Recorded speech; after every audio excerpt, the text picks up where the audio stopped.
unmute myself. Okay, I think that's it. Hey, you guys. Hey, Al Bundy, what's up, Al? Good to see you, brother.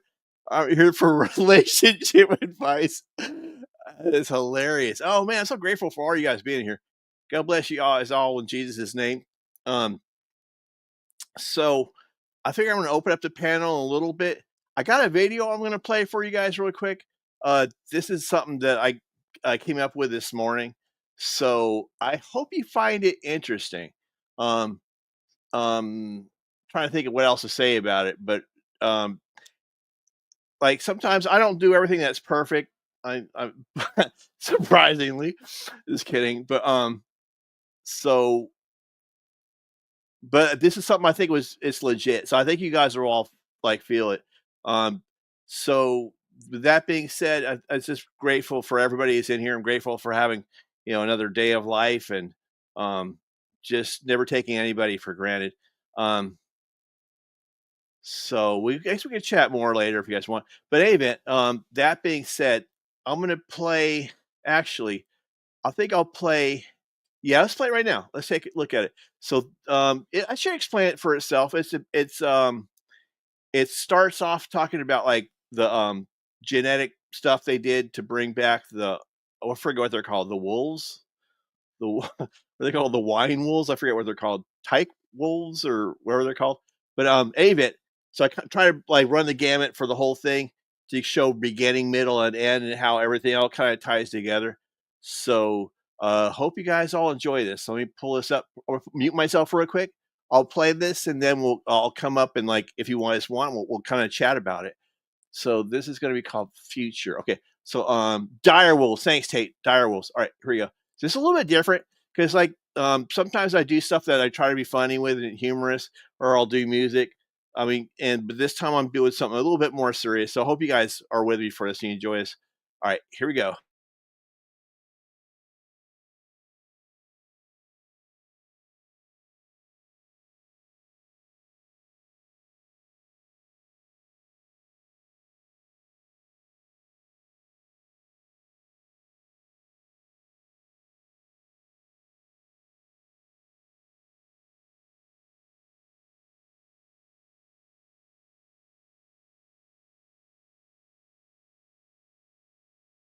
We turn now to that remarkable scientific breakthrough. 13,000 years after the last dire wolf walked the earth, scientists say they've now brought them back. Here's our chief national correspondent back up and with the video tonight. Tonight, a howl 13,000 years in the making. In a first for science, biotech company Colossal Biosciences says it brought the extinct direwolf back to life, a species that hasn't walked the earth since the Stone Age. The direwolf is the first de-extinct species. Well known from HBO's hit show Game of Thrones,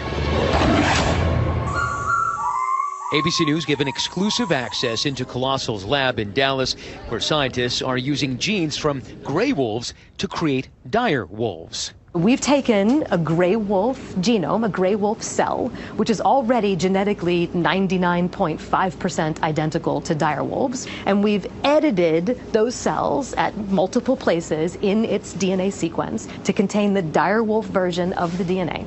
That animal looks like a dire wolf, it will behave like a dire wolf, and it is a dire wolf. Now, 7 months old, dire wolves Romulus and Remus eating well and getting bigger every day. And David, the company tells us they're not stopping there. They plan to have woolly mammoths roaming the earth again by 2028. But critics argue that this de-extinction could harm fragile ecosystems. David? Yeah, the images are really something, Matt. Thank you. The trilogy of original Jurassic Park films are centered on an exciting yet terrifying premise. Scientists extract dinosaur DNA from blood found inside insects preserved in amber and use the genetic material to clone dinosaurs for a theme park. The new movie, Jurassic World Fallen Kingdom, is the second installment in a reboot trilogy, in which scientists create a terrifying new dinosaur hybrid by combining the DNA of a T-Rex and a Velociraptor, among other animals. This is the most dangerous creature that ever walked the earth. It sounds like summer blockbuster fun, escapist films with big budgets and no bearing on reality, right? In real life, paleontologists are indeed working to reconstruct dino DNA.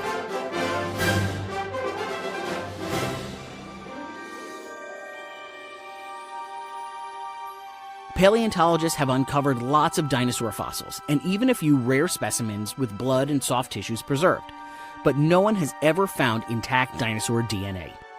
Cytosine, guanine, adenine, and thymine. Same four things in everything that ever lived. So scientists are working backward, examining and altering genetic material in two modern-day descendants of the dinosaur, birds and reptiles.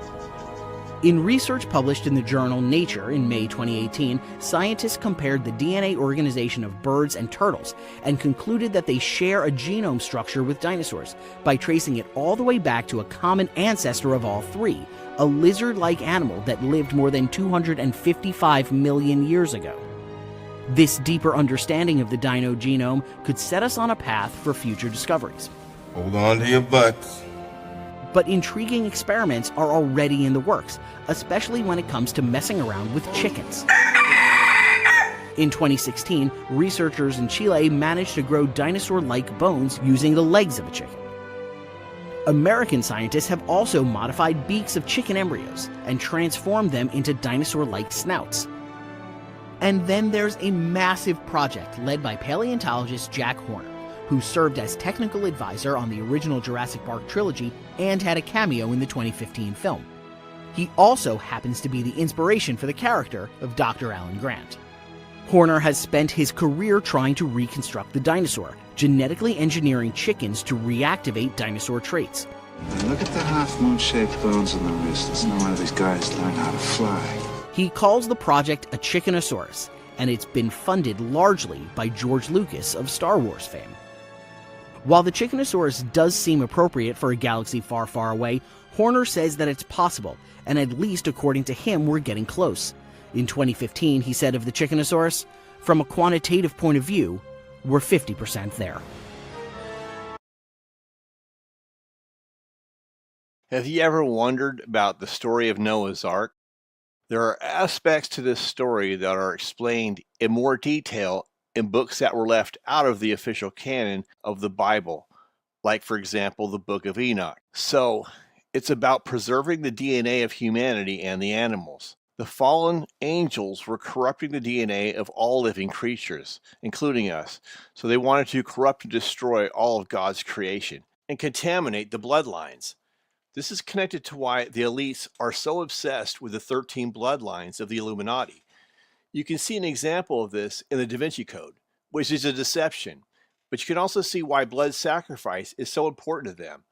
A more relevant example of this is when the fallen angels in the Book of Enoch had to take a mutual blood oath to bind each other before they took on human wives.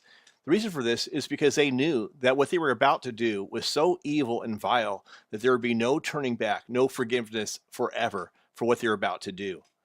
But you can also see this in why bloodlines or genealogies are so important in the Bible. I used to think it was boring to have to trudge through all these lengthy genealogies in the Old Testament, like so-and-so begat so-and-so begat so-and-so, etc.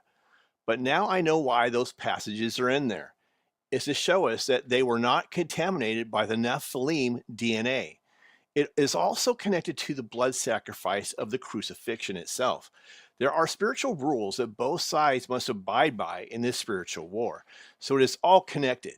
And I hope that after we're done with this video, you'll see, at least in this one small example, how whatever happens in this carnal existence is connected to the spiritual world. From the book of Jasher 4:18, it says, "And their judges and rulers went to the daughters of men and took their wives by force from their husbands, according to their choice. And the sons of men," which means fallen angels, "in those days took from the cattle of the earth, the beasts of the field, and the fowls of the air, and taught the mixture of animals of one species with the other, in order therewith to provoke the Lord." And from fragments from the book of Giants, it says 200 donkeys, 200 horses, 200 rams of the flock, 200 goats, 200 beasts of the field from every animal, from every bird were selected for miscegenation. They defiled, giants and monsters they begot, and behold, all the earth was corrupted. And from the book of Enoch, 1 Enoch 7:1-6, we get the following. "And all the others together with them took unto themselves wives, and each chose for himself one. And they began to go in unto them, and to defile themselves with them. And they taught them the charms and enchantments, and the cutting of roots, and made them acquainted with plants. And they became pregnant, talking about human women. They became pregnant, and they bare great giants. Those were the men of renown in Genesis 6. And they began to sin against birds and beasts and reptiles and fish. So many people assert that fallen angels tampering with human and animal DNA led to the creation of the mythical hybrid beasts of the ancient world. Things like mermaids, who are half fish and half human. Other examples include the chimera and others. And once again, we have the story from Genesis 6 of fallen angels mating with human women to produce the giants, aka the men of renown, aka the Nephilim, all of which corrupted God's creation, hence the need for the Diluvian flood to protect and save God's pure and original creation. And if you look at the literary work titled The Island of Dr. Moreau, a book written by 33rd degree Mason H.G. Wells, about a scientist on an island experimenting with the creation of animal-human hybrid creatures from DNA, this seems to reflect the many stories of fallen angels also imparting forbidden knowledge onto humanity, which goes all the way back to, say, examples from the Book of Enoch, where fallen angels are teaching men how to make weapons from metals or teaching women how to wear makeup. And this also goes all the way back to Jack Parsons, allegedly learning about rocket technology from communicating with unclean spirits. And the animal hybrid experiments that occur in the island of Dr. Moreau also seem to predict Plum Island near New York and the Center for Animal Disease Control and all the experiments that happen there. Plum Island is said to be where Lyme disease, which is spread by ticks, was created and then released on an unsuspecting public. The government hid this fact from its citizens for years, but they eventually figured it out. It's also said that the monstrous animal experimentations have occurred on Plum Island for quite some time, until it was supposedly shut down in 1969. Hideous and deformed animal hybrid creatures have washed up on the shore of the mainland in that general area.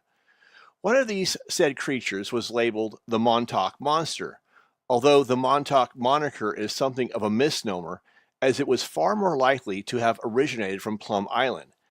So this brings us to the topic of transhumanism, where they will try to coerce us all into becoming one with technology. In the past, human DNA was mixed with either animal or angel DNA to corrupt the bloodline, but their next goal is to merge iron with clay. In other words, they plan to make cyborgs out of all of humanity. Some people will tell you that this is for control, but I completely disagree with that theory. I believe the goal is to make us ineligible for heaven or salvation. They hate us, and they hate God too. So this is their way to give God the finger by attacking his creation. They say that Nimrod was told he would also become a god if he combined his DNA with the Nephilim bloodline as he built the Tower of Babel and created his own religion, so to speak. It's the oldest lie in the book. You will all become gods. It goes all the way back to the garden. And now CERN is said to be the new Tower of Babel, with all of its technology and the birth of the internet. There is talk of an AI god that is based upon worshiping technology. In any event, they want to merge man with machine, aka technology. Think of Neuralink as an example of the brain chips that they can load directly into our minds. At first, they will tell you it will allow you to merge all of your technology, like your cell phones and internet, etc., bank records, health records, right into your body. How convenient. It will make you smarter. It will give you superhuman abilities like a god. You'll be able to keep up with everybody else. Who doesn't want that, right? I mean, look at right now. We can barely live without our cell phones without going nuts. So who's not going to choose that? This is why digital devices now have access to your banking info and your health records, etc. They're priming you. They're getting ready for what's going to happen, what's to come, so to speak. We have become conditioned to think that we cannot live without our technologies. I can't live without my cell phone. What am I going to do? So think of how people will beg to be merged with technology. They don't want to be left behind, so to speak. Once cell phones are no longer an option, and you have to have a digital implant to keep up with the Joneses. Without this technology, you will not be able to buy or sell anything. This is why it's important to keep your faith in Jesus and not the world. Now, I'm not perfect. I don't pretend to be. It's hard for me to let go of things, especially when I've been wronged by someone without cause. We all have our sins, but this is not about me nor my imperfections. We all have imperfections. It is about a higher power than ourselves. It is about Jesus who died for our sins. Because when we are in the Spirit, no matter how imperfect we are on the outside, the Holy Spirit within is perfect, and his perfect blood covers our sins. But that will no longer be possible if you take the mark. That precludes you from salvation. So keep the faith, and God bless everybody in Jesus' name.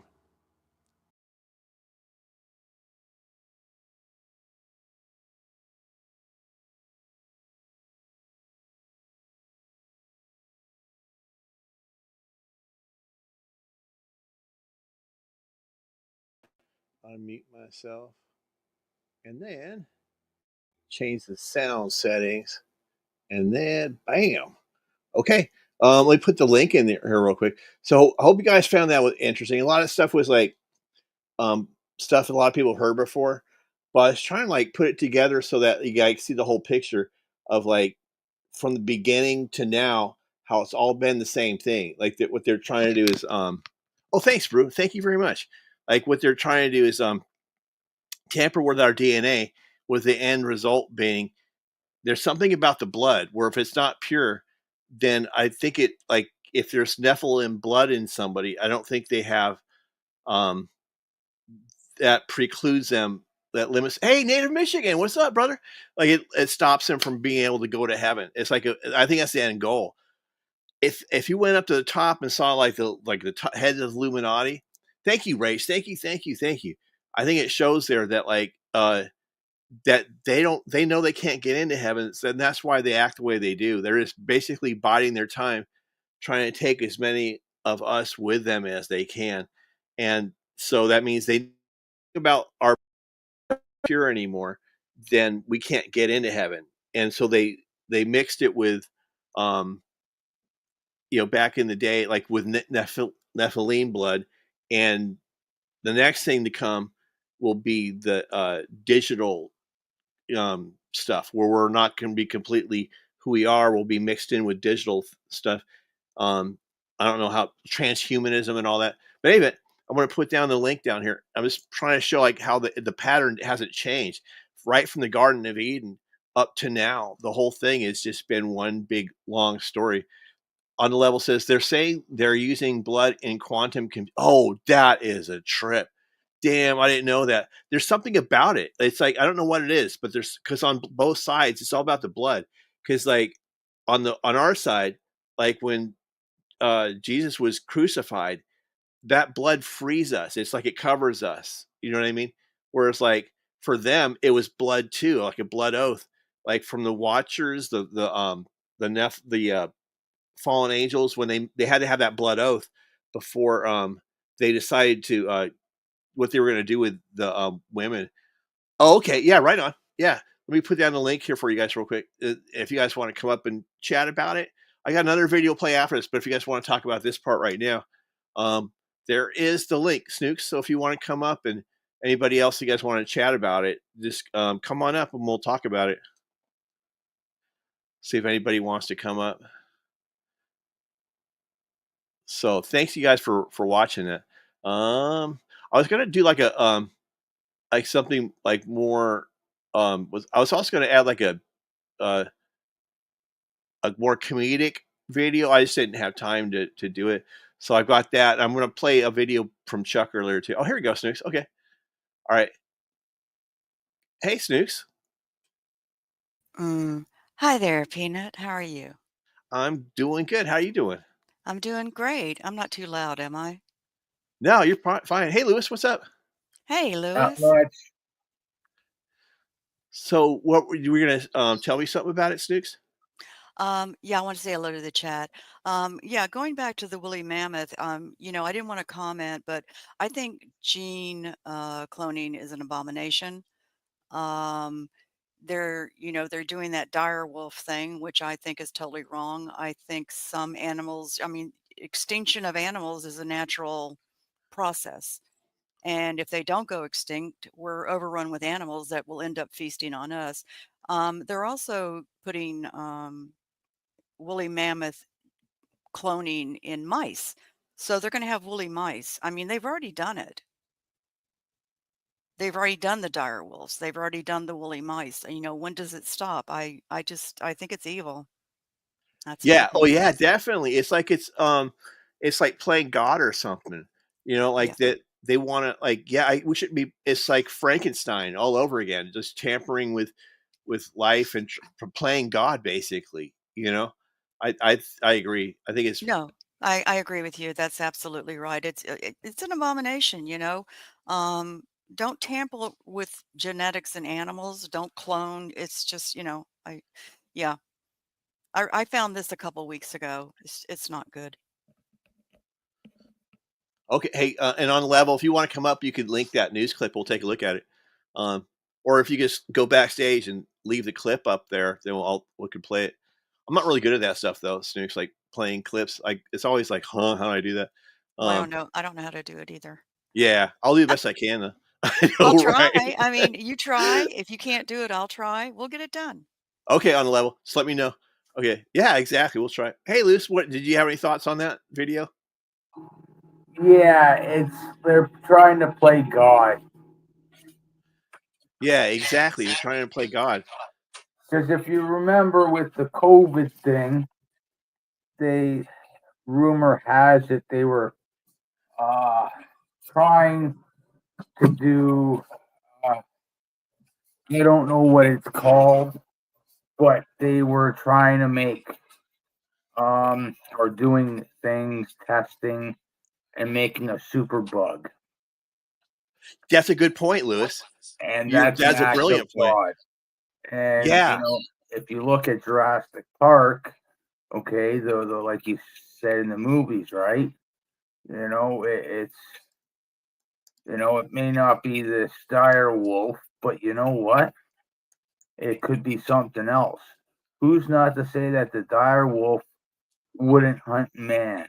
You know what I mean? Or whatever they might decide to do this to next. Absolutely. You Wasn't know? that a Yeah. mosquito as far as the superbug? I'm just saying COVID because they did it. So No, you were talking about genetically with a bug. Wasn't it a mosquito? Well, I don't know, but what I do know Oh, or heard, shall I say, is that they were something to do with the way that COVID stuck into your lungs, how it um attached itself when you breathed it in. It became more infectious or something like that. Interesting. So that's like way over my head, Lewis. But is it like it broke down your immune system or something, or Okay, well, from what I understood, and I'm sure there's a little more to it than what I'm saying. Now, if the common flu is, say, there's an R naught, so from the when it's transmissible, how many times it's gonna produce itself to so if one person gets sick, it's good the person could pass it on 3 times. Right? Just say right? normal flu, your average your average flu. Now they'll take that flu and find something else and take out the thing and put something else back into it. So instead of 3 people getting sick from that one person, it becomes 6 people instead. Oh, okay, makes it more infectious or something, kind of like Yeah. that. Yeah, they were doing something like that. Yeah, that. Peanut. Are, Yeah. are you concerned about certain words being said here? There's an echoing somewhere. I don't know if it's me. Oh, Lewis, mute yourself please when you're not talking. Lewis is muted. Okay. Anyway, are there certain words that you're concerned about being said here because of YouTube? I was, but like, because but like Lewis we're talking about COVID and all that. But I've Yeah. noticed they've kind of slacked up on that lately, though. Like I've noticed, like on a lot of different channels that they're letting us say whatever we want now. No, You know what it's I mean? probably because of Trump. But I just, I say coof, I say jab. But if you're okay with it, then that's up to you. I just, Yeah, I get I am. protective. But yeah, I know you're looking out for me, which I appreciate. You have no idea, Snoops. But I know. yeah, but like, but I don't think they care recently because I've noticed that like a lot of people are saying stuff. I'm like, huh? Why? How are they able to say that? And so I'm not sure what their rationale is or their motives are, but for whatever reasons, now they're not really like all, I don't know what the word is for, like all Sig Heil about it. You know what I No, mean? I'm Like, sure you're right. I'm sure you're right. yeah, yeah, but anyway, so also check this out, Snakes. I was looking at what on the level was saying. I'm not sure if you're a girl or a guy on a level, but they were saying that like that with, I think it was like the what's that word for that way, quantum computing, that now they're like it requires blood or something. And I was like, wow, that's exactly like what we're talking about, which which just blows my mind that they would even need that. So there's like something about our blood that's like, I don't know what it is, but there's on both sides. There's something about it that makes it like holy or the opposite. Do you know what I mean? Like, because like for because I know for the dark side, like when they have to they're doing a spell or something, and I don't really know all the details of any of this stuff, but like they require blood sacrifice. Like a lot of people think 9/11 was like this huge blood sacrifice, and like a lot of the wars that we fight, those are like blood sacrifices too.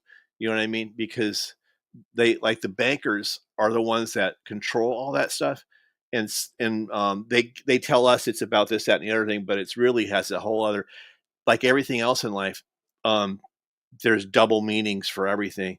Like when you watch the news, there's a narrative that they're presenting, but there's also like a double meaning behind it. So I don't know. JM said he's backstage. Oh, right on. Oh, cool. Oh, Yeah. sweet. Thanks for letting me know. Hey, Jay, I'm sorry I didn't know you were back there. What's up, brother? No, he just put it in the chat. Hey, no worries. No worries. Thanks for having me up. Yeah, I know you got some thoughts on this subject, Jam. What do you think? Well, I got to tell you, like, I'm no professor on the subject, but right off the bat, the number one thing that hit me is anytime I hear them talking about science, and especially in the context of 200, 300, 400 million years ago, my eyes kind of glaze over because I don't really believe in that. I believe more in creation than evolution. Me too. That's a great point. Like I was playing videos, and I was thinking not exactly what you're saying, but on a similar thought. I was like, I know it's the news, so there's that, right? So there's got to be some BS in this, and then like, so you don't know, like, and you say like with the numbers and all that. So I try to, like, my point in that was like not trying to take it as gospel, whatever the news is saying, but just trying to show like how the narrative ties into everything else from like the biblical narrative and whatnot. But yeah, that's a great point though. Yeah.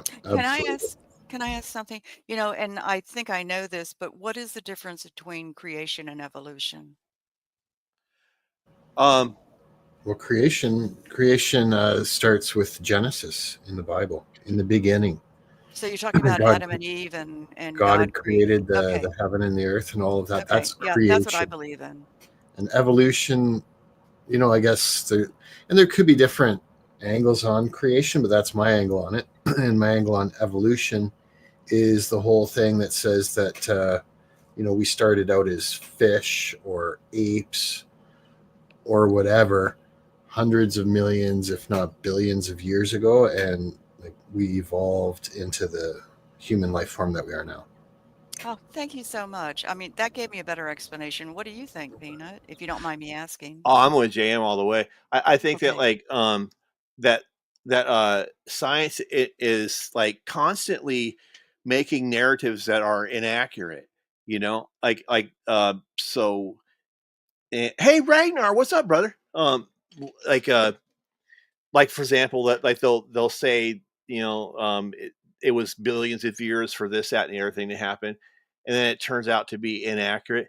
And the other thing about like science is that it's like it's controlled and manipulated like everything else, because everything that's found like science wise, quote unquote, it has to be filtered through the media, and it gets filtered through their paychecks. They don't just like there's not just like the science factory someone goes works at.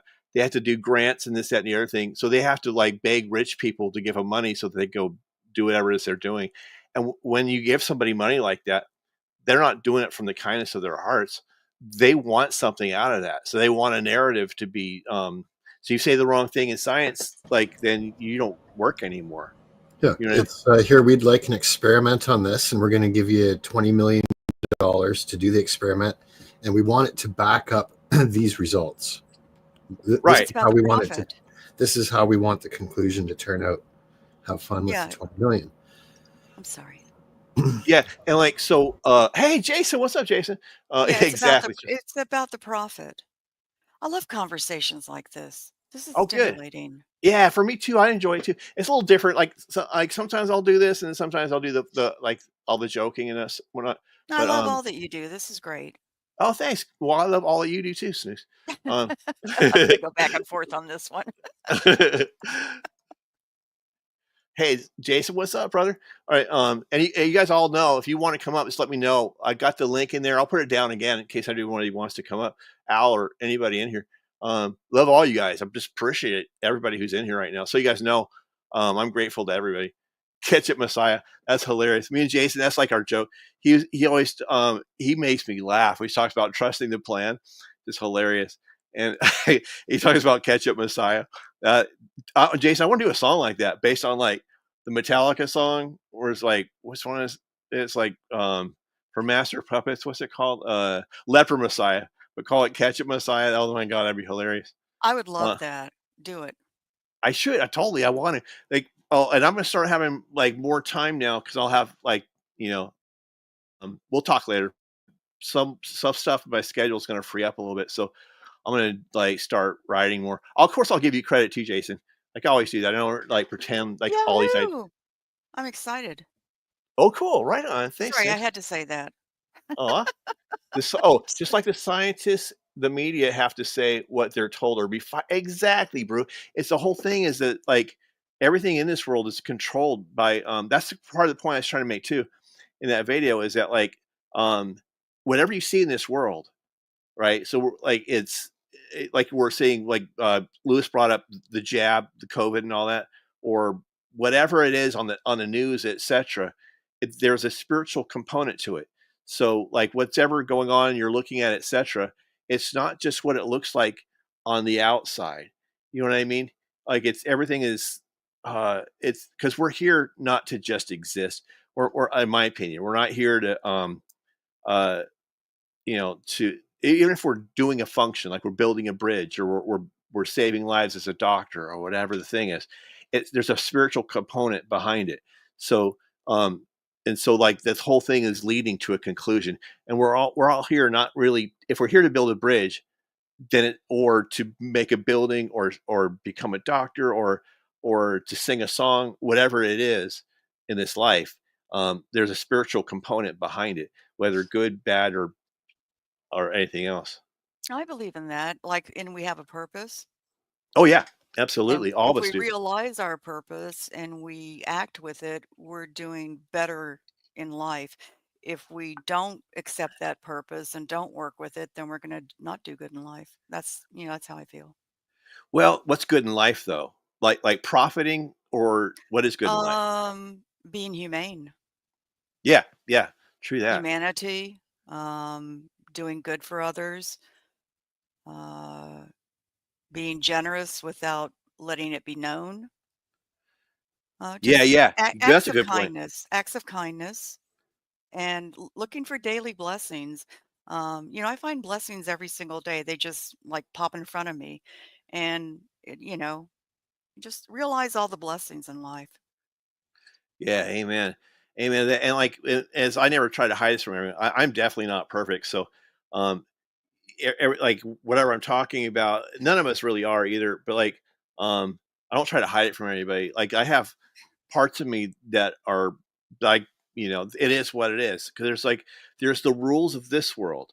You know what I mean? Like there's the wisdom of man and the wisdom of the world, which the wisdom of the world is like you stockpile wealth, you build yourself a comfortable existence in case you can bend with the wind as circumstances come to you in order to exist and prosper as long as possible.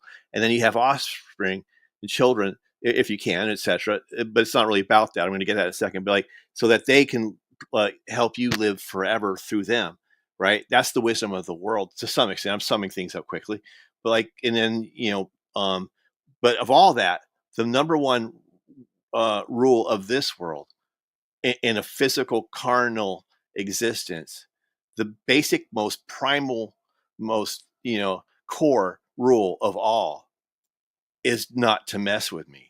Me being all of us, you know what I mean? Because that's definitely rule number one from a carnal point of view. And some people like just never really get that message for some reason. What does But carnal mean? carnal means like, well, it means like it comes from a word like in Latin, I think it means meat or something. But for me, it means like we're like the meat. We're living in this physical world. It's just a different way of saying living in reality, I guess. The Well, perceived reality. can I just say one thing here? Yeah. Okay, nobody is perfect, sweetie, and nobody should be perfect. It's a falsehood. And I always say this: you have to keep progressing because if you don't, you're regressing, and then you're just stuck. You're not getting ahead. So you always have to be going ahead. That's a good point. I like that. That is very I good actually point. had it said much better at one time. I forgot what the what it all was, but yeah, if you're not progressing, you're regressing. Yeah. Just don't So always accept being in one place. yeah, oh, I agree. It's like it's a process, huh? Like all these Absolutely. less. That's why, like, um, you know, I just learned from everybody, including you, Snooks, and JM and Lewis, and everybody who's in here. Like I was talking to uh, uh, uh what was I talking to earlier? I was like Ragnar and Jason. Jason's a brilliant guy. Tate, I've learned stuff from Tate and Brew. And I was just talking to somebody in here, but I was learning from them too. It's just fascinating to me, the whole thing. Like, um, but like what I was kind of getting to though is that even though that's rule number one of this world, and that's the wisdom of this world, um, it's not God's wisdom. You know what I mean? And that's something I've been working on because, like, you know, just like it just it feels like when something is is unjust, you know, then that to me just it feels like I don't know, like an unresolved thing or something, like a do you know what I'm saying, JM? I sure do. I guess I don't really want to mention names, but in order to be good, like the way I was brought up, and following at the very minimum the Ten Commandments and following the works of Jesus to the best that we can. One of the most difficult things is forgiveness. Yeah. For forgiving those that do you wrong and that would hurt you, and not even just in a little way. It's the ones that would fuck you right over. Mm-hmm. You're supposed to forgive them. And there's been a few stories with people that I think that you guys know where it's they get screwed over, and they can even get screwed over time and time and time again. How do you forgive that type of person? So, but that's what Jesus did. Like we watched, excuse me, Passion of the Christ. Yeah. Over at Indies the other night. Right. And the final thing that he said was on the cross after they tortured him like relentlessly, and his dying breath was, forgive them. You do. You give grace. And this is something I learned from somebody else. You give Very grace. difficult. Right. Because it is difficult in some instances, but I find by doing that, it lifts a stone from my heart. I'm not bearing that burden of anger. It's not going to destroy my immune system. That's Yeah, right. good point. It's unhealthy, right? It's very But like unhealthy. Yeah. it's so the point I was trying to make is that's God's wisdom versus man's wisdom. So because it doesn't make sense if you try to apply God's wisdom to the world, you're like, what? Turn the other cheek? What's that? Doesn't make sense. Who does that? You know what I mean? Yeah. And so it's kind of hard to describe, but like I think everyone understands though. I do turn Well, the other cheek. I've had to, or else I'd live a life of anger, and I don't want to live a life of anger.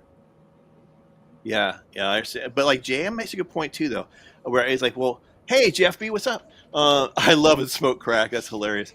But like you're right, JM. Like, where do you draw the line? Because like, throughout history, it's been really like, especially if you go back to Roman times, it's an eye for an eye and a tooth for a tooth. And if you screw me at a level of X, I'm going to come back and hit you 2X. yeah, exactly, right. And then yeah, exactly. So and things like that, it's like it's the rules of the world that which seem to make more sense, But God's stuff is different, though. You know what I mean? If I'm constantly getting screwed over by somebody, I'm going to disassociate from them and just ignore them and not ever deal and interact with them again. And Yeah. for me, that's the best I can do. Yeah, I have to agree. I have to like learn how to do that more. You know You what I mean? will. Yeah. Yeah, good point. Anyway, man, I'm really loving this conversation though, man. I'm super grateful for you guys. And then there's discernment too, right? Which is something many people will pray for, right? Is discernment. How do you know who is the person that hurt you, that you can actually help and help heal whatever their underlying issue is, relative to who's the one that's just going to keep being a parasite. Yeah, and the other thing too is like you can't like I don't know like I mean I can understand forgiving. Actually this is true though too. It's like what I will do is I'll pray for people even if like I'm fighting with them like on the outside, like on the inside I'm still praying for them. You know what I mean? Like so, but like I don't know. It's kind of complicated, but it is what it is. So You only have to give, I'm sorry. Oh, you good? Go for it. You only have to give grace so many times. And then when there's no change or there's no resolving or anything else, then you have to stop giving the grace because it's not being accepted and they're not working with it to change and help themselves. Yeah, I agree with that So you don't wholeheartedly. have to give it all your life and you don't have to give it to the same person all the time. You can give it so many times and then like I said, you just have to completely cut them off. You are allowed to draw boundaries and lines. Yeah, because like I agree with that because like I don't think it does anybody good to just allow them to walk all over someone like and then roll out over again. You know what I mean? Like it's the way I look at it is like I don't know. You don't have to be a doormat. Yeah, amen to that. I agree completely. Like for example, I had someone who come up to me recently, and relatively recently, and like they were on the outside, they were offering like an olive branch, right? But like they wouldn't admit to me. I don't even want an apology. I just want the person to admit what they did to me, right? So that way other people don't think I'm being crazy or whatever, right? And they wouldn't do it. And so I'm thinking like, well, how can I forgive someone if they can't even admit what they did? You know what I mean? It's like not even acknowledging the action. It'd be like, do you know what I'm saying? Like, what do you think, James? I think it's not about forgiving what they did. It's about forgiving that person's soul, for lack of a better word. Because like, as you know, in growing up and in psychology, there's nature and nurture. Some people are set out on a good path right from the beginning, and have every reason to, to be a good person. And other people have it really, really tough We know things like abuse are cycles that can go generational. So if someone's born into one of these bad cycles, the chances of them actually breaking out of that is extraordinarily slim. And so you don't forgive what it is that they did, but you can, I think, forgive them just as a person, knowing that they probably really never had a chance to begin with, if that makes any sense. It does, JM. And I've known a couple people who have been in the worst living conditions with an alcoholic stepfather who beat them and they had to get under a table, and they could have gone the way of drugs or any other thing. She left the house when she was 14, lived in a car. She became a story detective, and I'm beyond proud of her. Yeah, But Ragnar's right too. she could have become an alcoholic too. She could have gone any other direction, but it was her choice not to. To me, life is choices, Yeah, you you're know, right. and you have that freedom to make your choices, make them good choices. Yeah, yeah, true that. Yeah, you're right. It is about choices and making the right one. Um, let me give you guys a scenario. I want to see what you guys think about this. Okay, so let's say somebody like they were drunk, and then they ran into, it was like an acquaintance of yours or friend, whatever you want to call it, and this drunk person was driving, and they ran into your, well, you're asleep, it's like 2 o'clock in the morning, and they run into your car and total your car. But like, I guess maybe you have a little economy car and they had a truck where they backed into it, so there's barely even a scratch on the truck, but your car is gone, toast, right?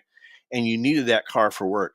So in the process, you couldn't work, so you lost your place to live, and you went through like a year of whatever, but you had a camera on your house, so you know who did it, um, and um, and then the person never paid you for anything, right? And and then they come up to you a year later, like, hey, I know you were mad at me all this time, but maybe we can bury the hatchet and be friends again. Um, but they never admit that they were the ones that did that to you. What do you do? God, that's a hard one. Were they I think so you gotta show drunk them. that they blacked out? No, they were conscious enough to know that they did it. You Go got to ahead, show them JM. the evidence. You got to show them the evidence. There you go. Show them the evidence, and then let's say you even do that, and they're denying it. They say, "Well, it was probably a a bus or something." Just I would likely write them off, or just say, well, that's fine. You did that, you denied it, so I showed you proof, and you're still denying it. So that's not a friend. You're not a friend. I agree with JM. If they're in that deep a state of denial, they can do other things and deny that too. Yeah, Right. friends don't do that. Yeah. They're not Hey, drunk. hey, James. What's up, James? Man, James is here. Cool. And Watt, thanks for being here, Watt. What's up, Watt? But yeah, that's what I went through. But I don't want to make it about me, but like that, but not that extreme, obviously, but like something similar to that. So it's like, so what Bruce says is you can forgive them, but hey, make it right. That right. So you got to pay me back for, but I don't know whether you pay them back for, because it's not only the initial action, because like, okay, they wrecked your car, right? But beyond that, it's also all the other dominoes that happen from that action. You know what I mean? Like, cause like, but I guess that's petty though, to worry about all that stuff. But, you know what I mean? Like, cause it's when you do something wrong to somebody, like, let's say, for example, I'm just going to be harsh, super duper harsh, but let's say it was someone that like, this is ruthless, but like, it's just beyond evil. But let's say somebody hurt a kid, right? Or a woman or whatever, right?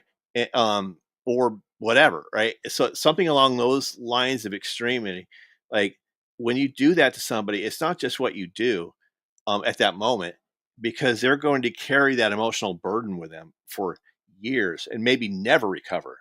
Do you know what I mean? So, like, and I'm trying to use that just as an example, and I apologize for even bringing it up, but I didn't know a better example. That when you, example.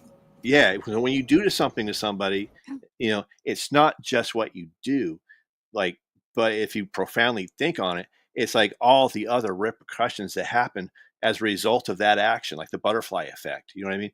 Like, so I don't know, but Can I speak on this? yeah. Okay, this happened to a child very close to me. It was unforgivable. See what I mean?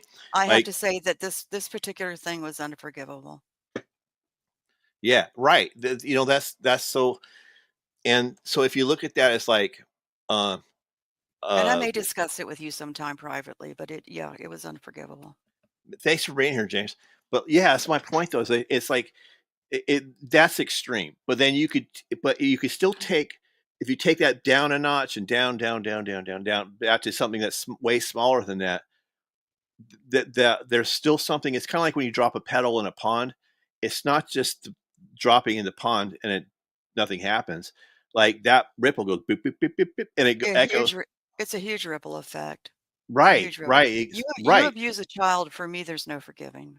You know, so I guess, and then what? Let's say I'll it's put it something. that way. Let's say it's way milder than that. Now let's take it back a notch, right? Dial it down a little bit. Let's say it was like, go back to they stole your, I don't know, something from your house. It was your prized possession. It's the only thing your mom ever gave you or whoever, right?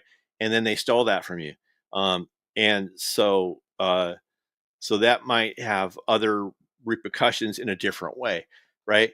So I guess what I'm saying is that, like, if the person can never admit that they stole something from you, then how do you forgive them? I mean, and what does that look like? Bruce said you forgive them, but you still want money back or something. But I don't know how you get that if they don't at least admit what they did. You know what I mean? Yeah, you can't. It has to come from them unless you go like a legal route or a thug route, right? Yeah, right. There's those two avenues, but I think kind of on the same line, intent. If you can be hurt and be done wrong without the person necessarily having done it intentionally, and if it's not intentional, but they're willing to admit it, that to me is much easier to forgive than if it was intentional. Say that one more time. Sorry, Jan.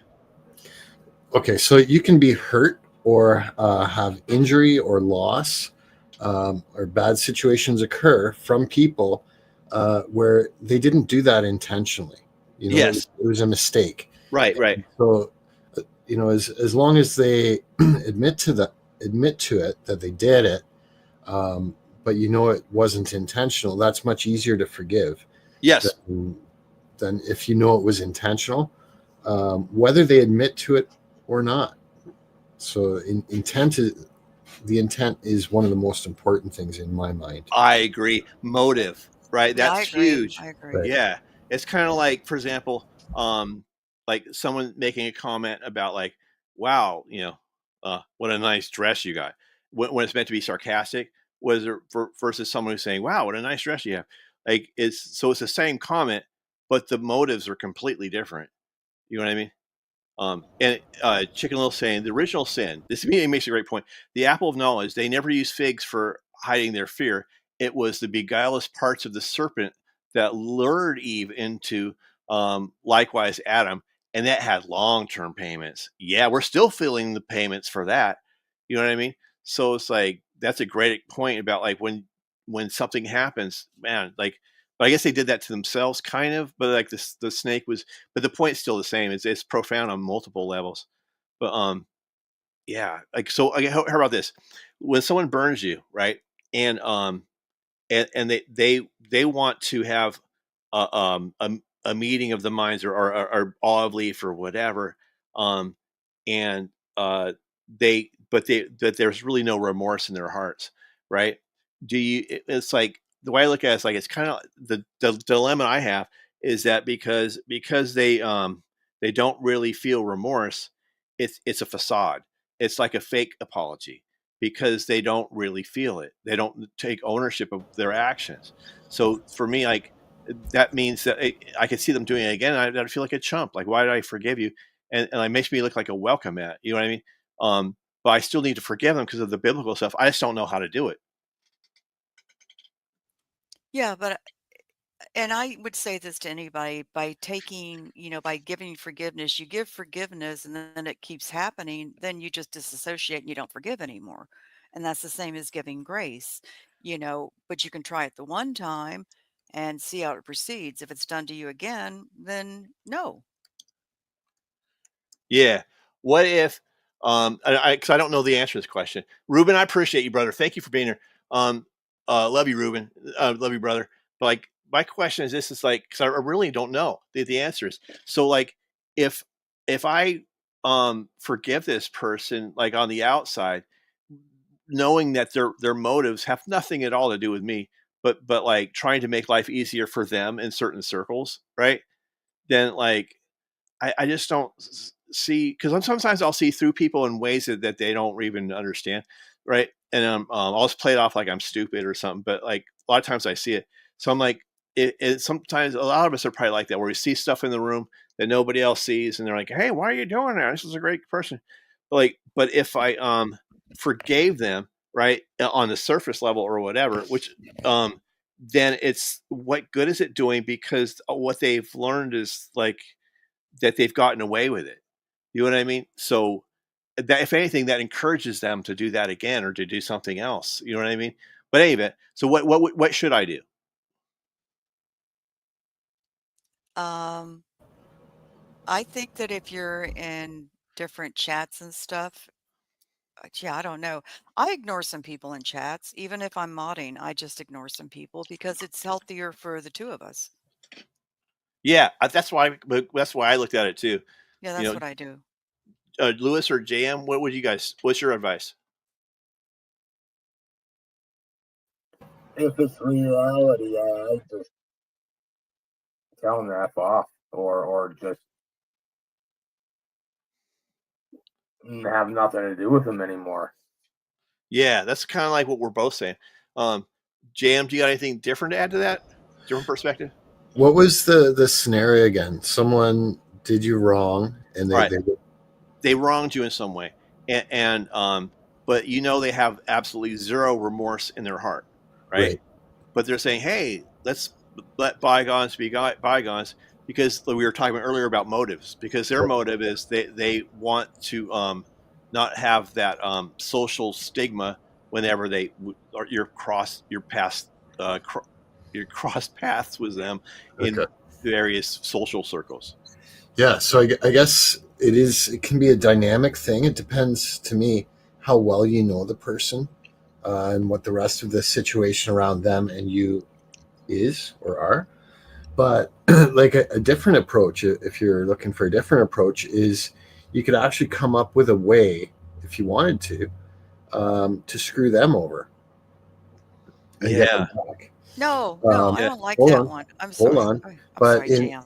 in a way where it doesn't do permanent damage, but maybe it could shock them, or it could do something to kind of make them wake up and say, "Oh, okay, yeah, I screwed this person over, but they can screw me." Like, yeah, I did that once. I was working on a flat a church roof, and a part of it was flat and a part of it was pitched, and there's gas lines up there, and the boss took some shingles and put them over the gas lines, and I wouldn't take the wheelbarrow over it just in case one of them broke and what have you. Gist of it was, as I quit and walked off, and I called the health and safety board on them, and a bunch of fines were handed to them because it wasn't just that safety rule that was being broken. There was a bunch of others, and they got a bunch of fines for it. And all they had to do was pay fines, and it woke them up to realize that they just can't do whatever they want just because they're not unionized or on a job site where there are health and safety rules. That's a good point. That's it. So like that's a great point, Lewis. And you too, Jam, because like sometimes when there's and I'm not advocating, I just understand it. It's like sometimes people need repercussions in order for them to learn their lessons in life. You know what I mean? but like I just don't know how to do that without with. I'm just trying to figure it out. I'm not like against the idea, but like and like what James says, it's difficult in forgiving lies and letting go if you are still needing them to acknowledge the fault in order to forgive. You're not really ready to. So yeah, I guess so. I just don't know how to. I want to. You know what I'm saying? I think guess I don't know. I think in social networking and actually when I mod for, I'll say 99.9% of streamers, I will interact with people on the chats that I don't want to. I'll post the links where I may not want to because I'm respecting the streamer. I have one streamer and that's who I stream for. I mod for 6 days a week. And I have a little bit more leeway there where I don't have to interact with certain people and it's better if I don't, and he's fine with that. So it's not disrespecting him because I'm on 5 of his platforms, different platforms. So it's only like in one platform that I may not interact with a couple people. And it's a good thing for both of us because I'm not getting triggered and I'm not letting them trigger me. I'm just ignoring them. But Yeah, on most of the people that I mod for, especially at night, I will say hello to people that I may not want to because I'm going to respect the streamer and make it a good chat. And yeah. that's what I do. On a level, you're the one. Great point, Snooze. What about hey? On a level, I was trying to bring you up earlier. You made a great point. And Ragnar's got a question. He's like, "How about this? Would anyone here cover me if I screwed up and I ran on a motorcycle?" I guess that's like a hit and run. Is that what you're saying, Ragnar? I don't really understand that. Do you guys get what Ragnar's saying?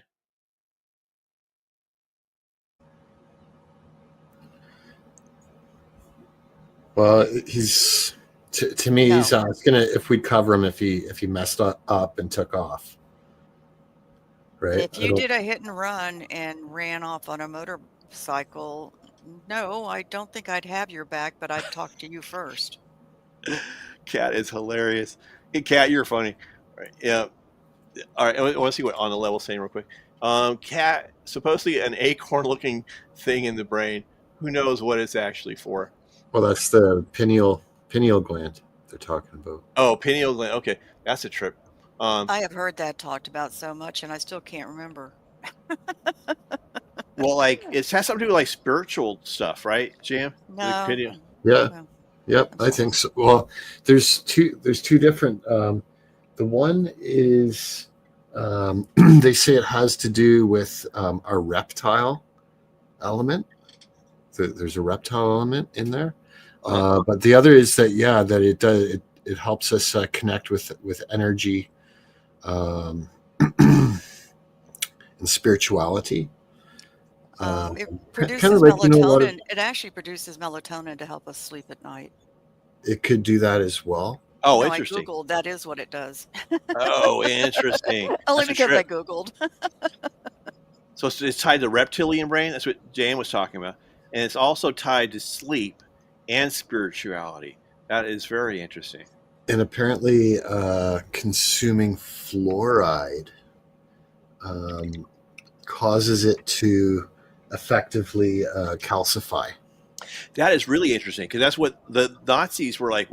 And I'm not trying to bash anyone for being German. I'm part German, so I never I make fun of everybody. Like French people smell bad, or Irish people drink too much, or whatever it is.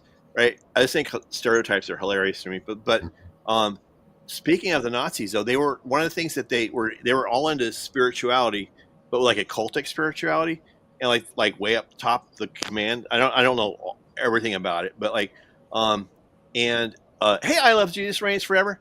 But what they were doing is like they were all involved with fluoride. I think you guys know anything, right? So like that is interesting because the pineal gland is tied to spirituality. So that is interesting to me that the correlation between the Nazis, who are very spiritual in a dark way, right, and with the other thing quickly too about World War II. I don't really think we know the whole story of what was going on. You know what I mean? Because I'm not trying to take sides or anything, but like I'm and I feel bad for everyone who was hurt. Especially in concentration camps and all that. Like, hey, Daryl, what's up? Hey, Shadow, dude, I'm so sorry, Shadow Files. I forgot to mention you. What's up, brother? Is like I don't know, because it led to like the Balfour Agreement and stuff. So I don't know. There's like a whole bunch of stuff we're going to learn once we go to heaven. Once that time comes, right, Snooks? Yeah. Yeah. I just wanted to say this, and JM, this is not to dispute what you're saying. I don't understand the spirituality thing because it's actually a part of your body and it's shaped like a pine nut and it secretes hormones that helps with your circadian sleep and your sleep regulation, sleep pattern. And I Googled all this. Okay. This is not something that I actually knew, but I don't understand why, if it's it's a part of your body, why there's any spiritual connection with it. Well, it would But be I'm kind eager to of, learn. I'm willing to learn. well, I think it'd be kind of like, nerves can feel heat and cold. But if you didn't know that they can also feel pain, you may find it difficult to do that. So I guess my point simply is because you Googled it, you received information that Google wanted you to see. And I think that it's not complete. I think that if you checked multiple sources, you'd find more. I saw a few comments in the chat from a few people that said it's your third eye. And so in many Eastern nations, that's what they talk about with the third eye. Yeah, Al was talking about the sixth chakra. So that's probably, is that synonymous? I don't know about chakras that much, other than they go down your spine or something. But is the sixth chakra associated with the pineal gland? I don't know. I'm not sure. I thought the chakras went through your whole body at different levels, but I don't know about the spine. So I just think there's different levels of chakras, but then I'm not really informed about that. Okay. That's And all then I Mark, know. I'm not really knowledgeable on it either. All I know is different psychedelics help with my spirituality. They take me to a different dimension. That's a good point, Lewis. You're right. Actually, I thought you were going to say the third eye was was from Uranus or something. That too, but Lewis, I swear to God. Well, if you don't say it at least a couple times tonight, I won't know that it's you. I know, right? I was like the perfect timing set up for that. And what about the brown eye? I mean, this might not be the real Lewis. We don't know. He hasn't Exactly. said it yet.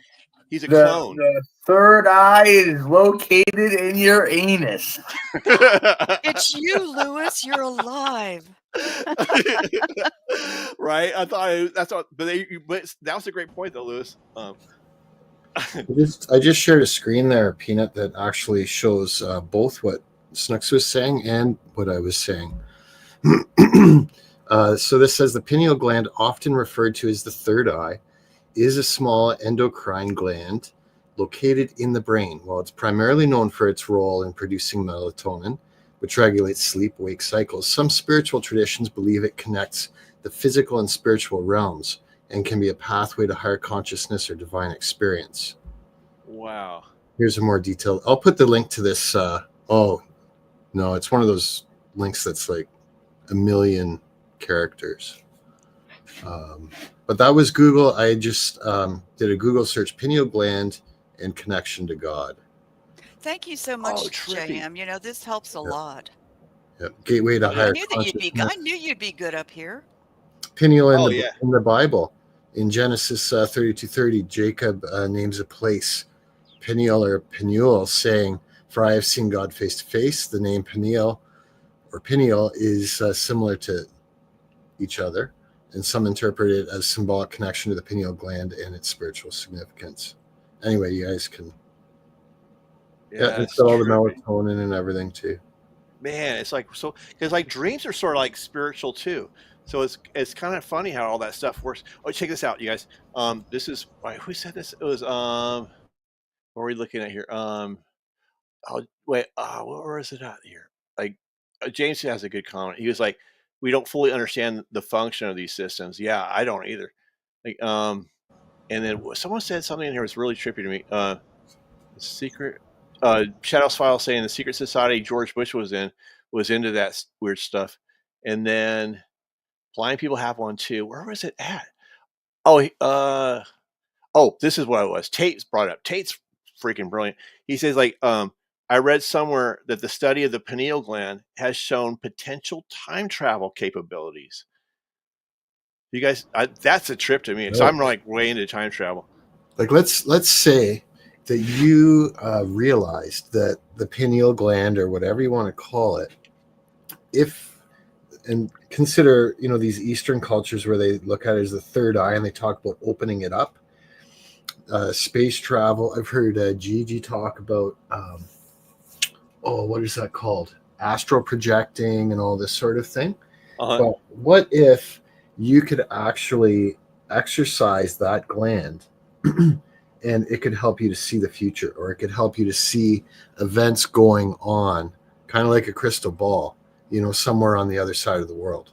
That's a trip, because you know what, like I did an experiment where I had a dream about it was like March 29th or something, and then nothing happened, but I did more of like a scientific experiment to see if something would happen, and nothing did. But like I remember when I was a kid, I had a dream once where I saw the future, but it was like just for the next day. It was like it was about the price of a comic book, and then and it I told my mom about it at the time, and it happened exactly like what I was dreaming.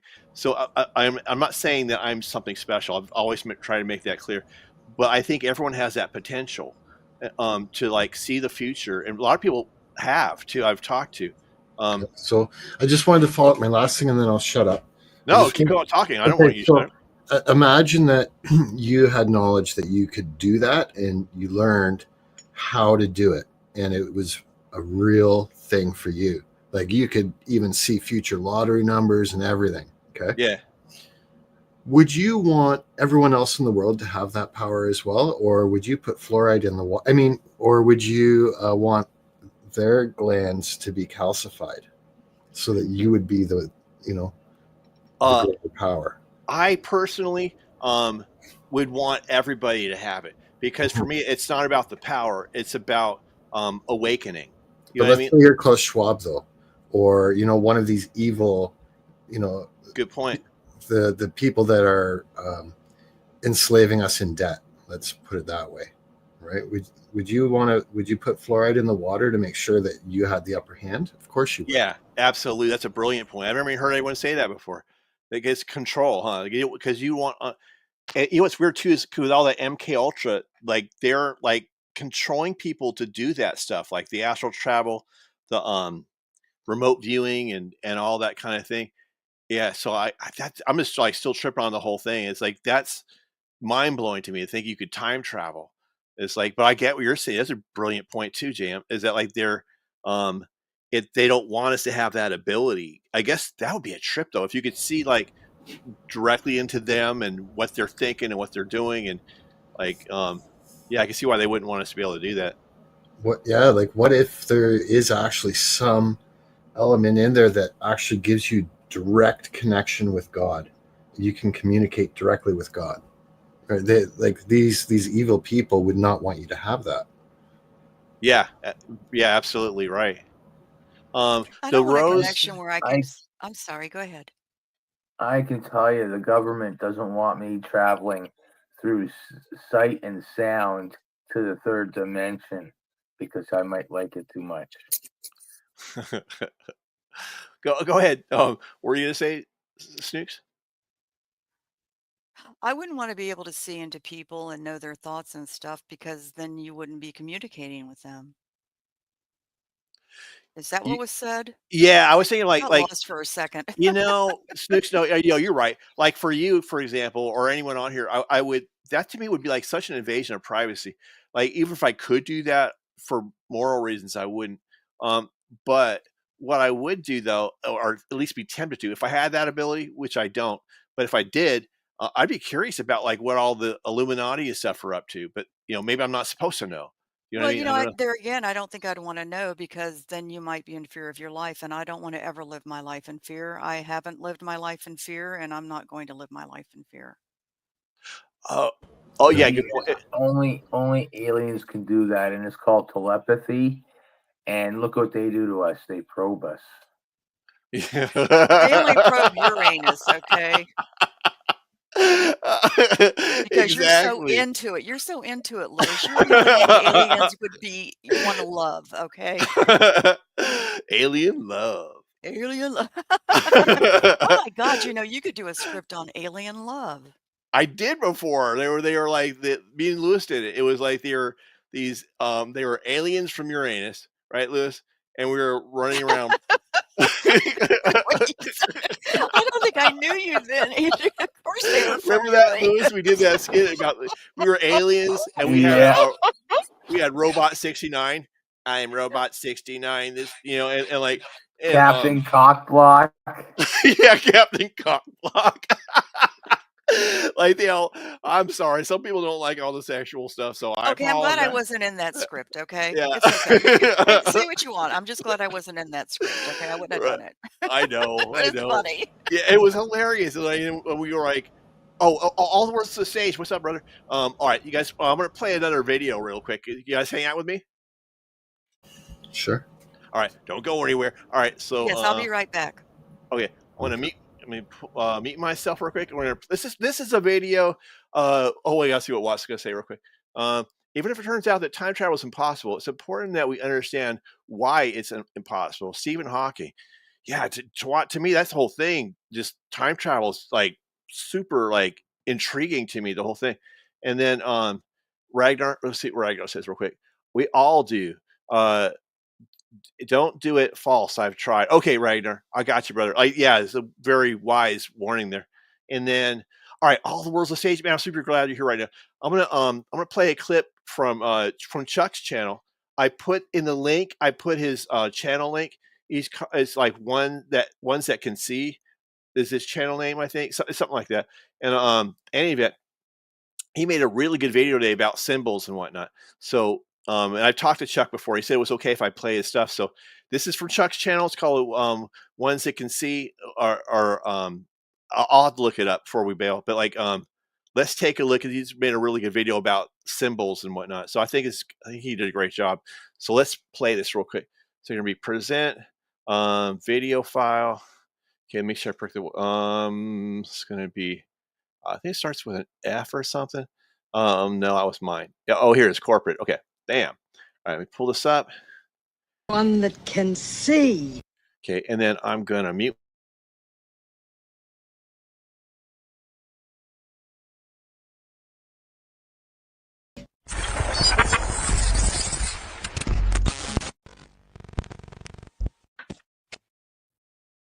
We are surrounded with symbols in our homes, on our televisions, and in industry. We have assembled this page to help you understand the symbols around you, which in time will enable you to understand an entirely new language. One that is being spoken continually without knowledge of the sheeple. We encourage you to send us any logos or other symbols you find in your research so we may add them to this page. Lucent Technologies. Just the name alone should scare you. It has been rumored to stand for Lucifer's enterprise, but combined with the symbol we have an amazingly bold statement. This red ring of fire clearly implies Luciferian philosophy at work in the minds of the corporate heads of Lucent. These symbols all point to the same message. The fire of knowledge. Lucent uses many other symbolic names in their products and programming languages.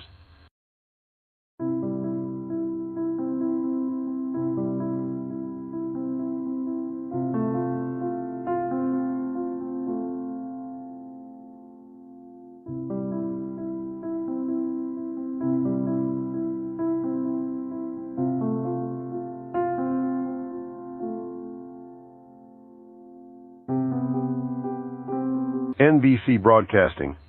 The tail feathers of the peacock represent the various colors of the spectrum, or light. This light we have come to know is representative of being illumined or all-knowing. Another thinly veiled sun symbol. For more on the symbolism of the peacock, Google Melek Taz.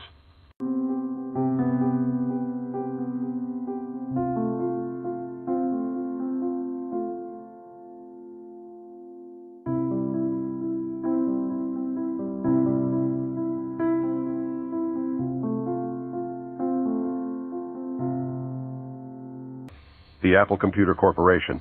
Yes, even the folks at Apple are guilty of this type of esoteria. What we see here is the forbidden fruit of the Garden of Eden. Clearly the fruit has been sampled, and we must infer from this that our friends at Apple have great knowledge of the Luciferian philosophy and are working their way towards being gods. This gnosis is what Satan promised Adam and Eve, isn't it? Apple also claims Newton as one of the gentlemen that inspired them, but the bite out of the apple clearly indicates a different meaning than the famous apple that hit Newton in the head. Other rumors have it that Steve Jobs worked in an apple orchard, and combined with his love for the Beatles, who recorded on the Apple record label, chose this symbol as his own. Also note the Powered by Darwin logo straight from Apple.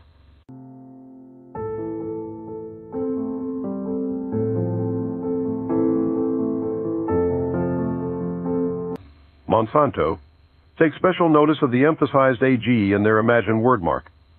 AG, of course, representing the periodic table of elements symbol for silver. Representative perhaps of the as yet incomplete process of alchemy? We are silver now, not yet the gold enlightened beings, turning lead into gold. The transmutation of the ignorant human, the base ape, in other words, the lead into the god of modern man, the gold in the alchemical mystery religion. This is a classic use of the pyramid as a symbol of the illumined man. Their animated version shows a point of light traveling from the bottom left of the image to the top of the pyramid, where it then twinkles. This pyramid seems to include the boat of Isis in gold as well, or perhaps even the entire pyramid if inverted. While the exoteric meaning of alchemy has always been turning lead into gold, the esoteric has always meant turning man into God, the satanic philosophy found in the book of Genesis known today as secular humanism.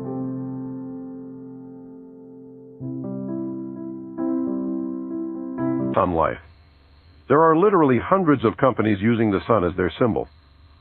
Don't you think they'd all be screaming lawsuit if there wasn't a common principle that they all shared?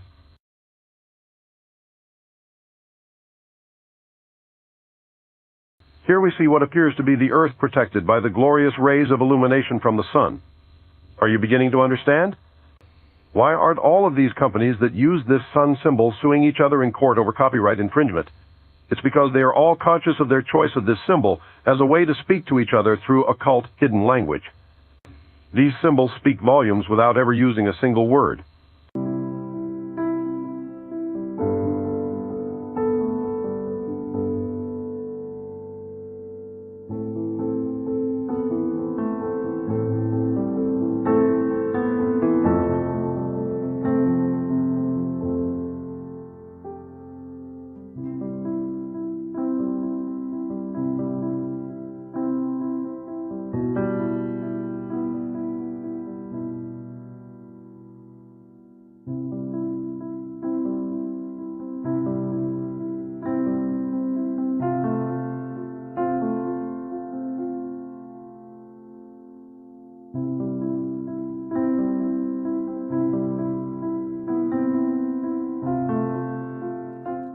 CBS Broadcasting.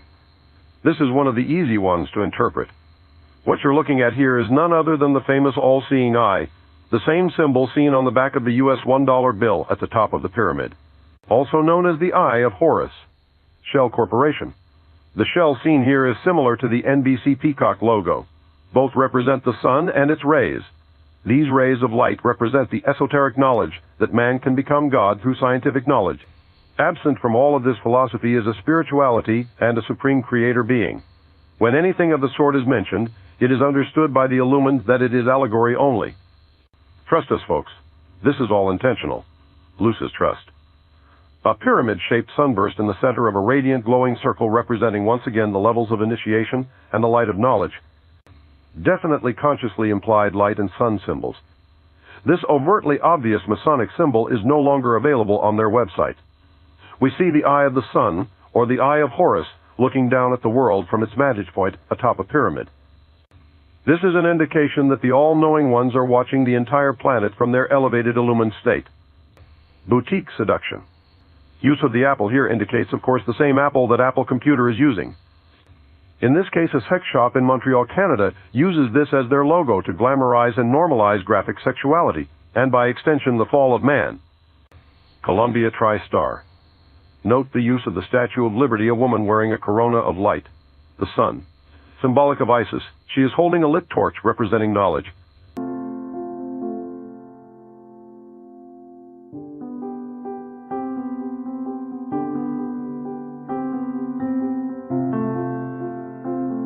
Paramount Studios.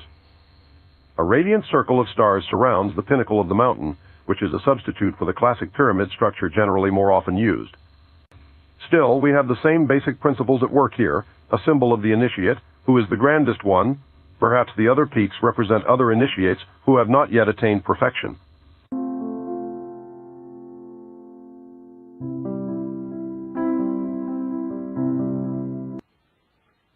Satan is represented as Prometheus. Prometheus, remember, was the bolt of lightning flung from the sky, is the messenger in the ancient mythology. The gift of fire to man by the bolt represented by the bolt of lightning striking a tree is the representation of the gift of intellect and the beginning of everything that has followed hence. For without fire there would be no civilization, there would be no industry, there would be no society, there would be nothing. And some ancient man, according to this ancient mystery religion of Babylon, saw this lightning, saw Prometheus bring this gift and strike the tree, which began to burn, took a branch, and learned how to keep that fire alive. And even today, ladies and gentlemen, even today in the modern mystery religions, there is the ceremony of maintaining the eternal flame, the flame that is never allowed to die upon the altar. It was in ancient Mesopotamia, ancient Assyria, ancient Egypt, ancient Rome, and it is today. In fact, the adepts of this mystery religion scoff at us as they maintain the eternal flame burning upon the sacrificed king whom they killed in Dealey Plaza in Dallas, Texas, on November the 22nd, 1963, John F. Kennedy. Esso Exxon Corporation. The lion has always been a symbol of the initiate in the mystery schools.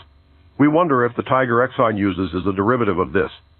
According to their website, they have no idea where the symbol came from. The masses are referred to as sheep or cattle, while the illumined one is the king of the jungle, the lion.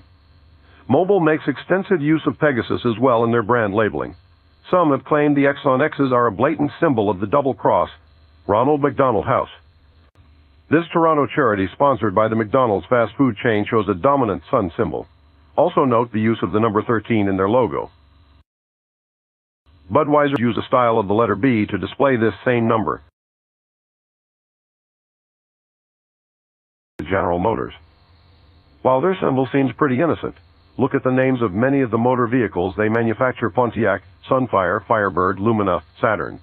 They also tout OnStar as one of their proudest options. The blue sun is probably due to corporate color restrictions, with the bright white star of the morning Lucifer. To be fair, GM isn't the only one. Think Mazda. Do you know who Mazda was?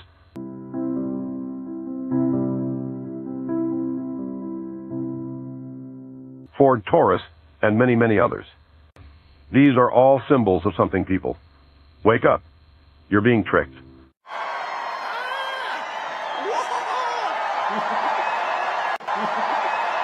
I am the chosen one.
One day, Jesus is coming.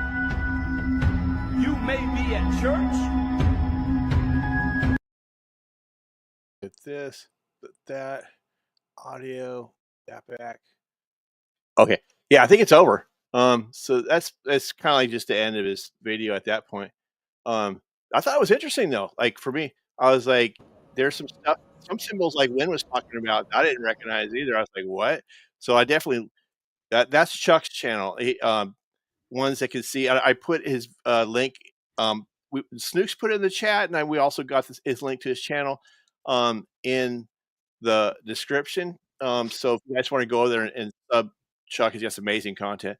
We had Michelle Frost on before, so he's got really good content. I've had who else was on here before? All the world's a stage. He's been in here. So yeah, a lot of, like, just I try to shout people out like that, especially because like some of these small channels, they got some amazing content, but they get overlooked because of they get shadowed by some of the bigger channels. So I'm always there to support. Okay, you guys want to play a game, or you want to talk about what we just looked at, or what you just want to do? Yeah, did you guys see Trumpzilla in there? Tom Silva? No, Trumpzilla. Trumpzilla. Oh, is that big like the puppet thing? Like the parade? Yeah. And I was wondering what the symbol for aliens probing your anus would be. Probably a brown eye. Right. Thank you for dropping the link. I accidentally booted myself off. I was sharing out links and I went to delete them and I deleted me. I was laughing about it. You're hilarious. You're laughing because I booted myself? It's not yeah, the it was first kind of time. made me laugh. It's not the first time. It won't be the I'm last. glad you're okay. Thank you. Yeah, it didn't hurt too badly. Sometimes I need a kick in the butt. And this time you kicked yourself in the butt. This time I did it on my own. Absolutely. Well, what do you think, Snooks? Are you down for a game? I'm always down for games. You kidding me? Right, me too. I love having fun. Well, I do love the games. About what you this want to one's play, just sweetie? like we're gonna play the one we did last time because I didn't have time to do what's what we're looking for. I did not have time to do a match game, so we're gonna do the other one. You down for that, JM and Lewis? You guys down for that? Oh, yeah, I'm good. I'm good for a bit. Okay. Yeah, because I'm going to wrap it up in a little bit anyway. So let's play like a little bit.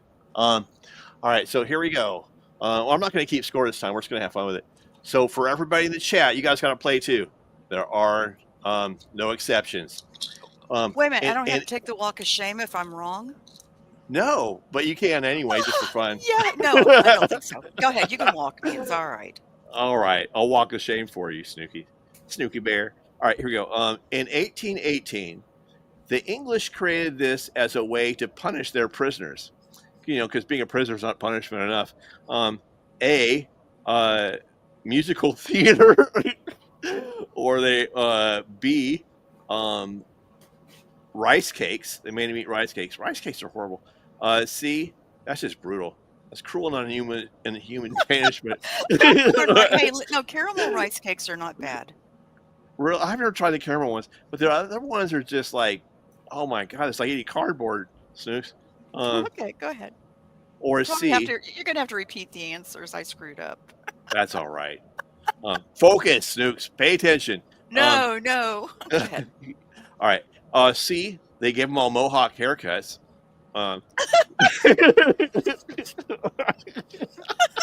Did you make these up? Yes, no, he did. He totally I swear did. to God, this is way too clean for me. Or is it D, treadmills? He made them walk. They put them in shape. Okay. All right, prisoners, you're going to work off all of that extra pounds. You're going on a treadmill. Okay, All right. the prisoners back in what time? 1818. I don't even think they had treadmills in 1818. Well, no. They What had, were like, the other answers? Talk about like Planet Fitness from the future. Like we're talking about time travel and shit. All right, here we go. Let me read it again. I know. See, Win knows where he knows. Win model, he said D. He's going with the treadmills. All right, so here one more time. Now focus. Snooks? No. I'm not going to lose you, am I? Maybe. All right, here we go. Now don't kick yourself off the panel.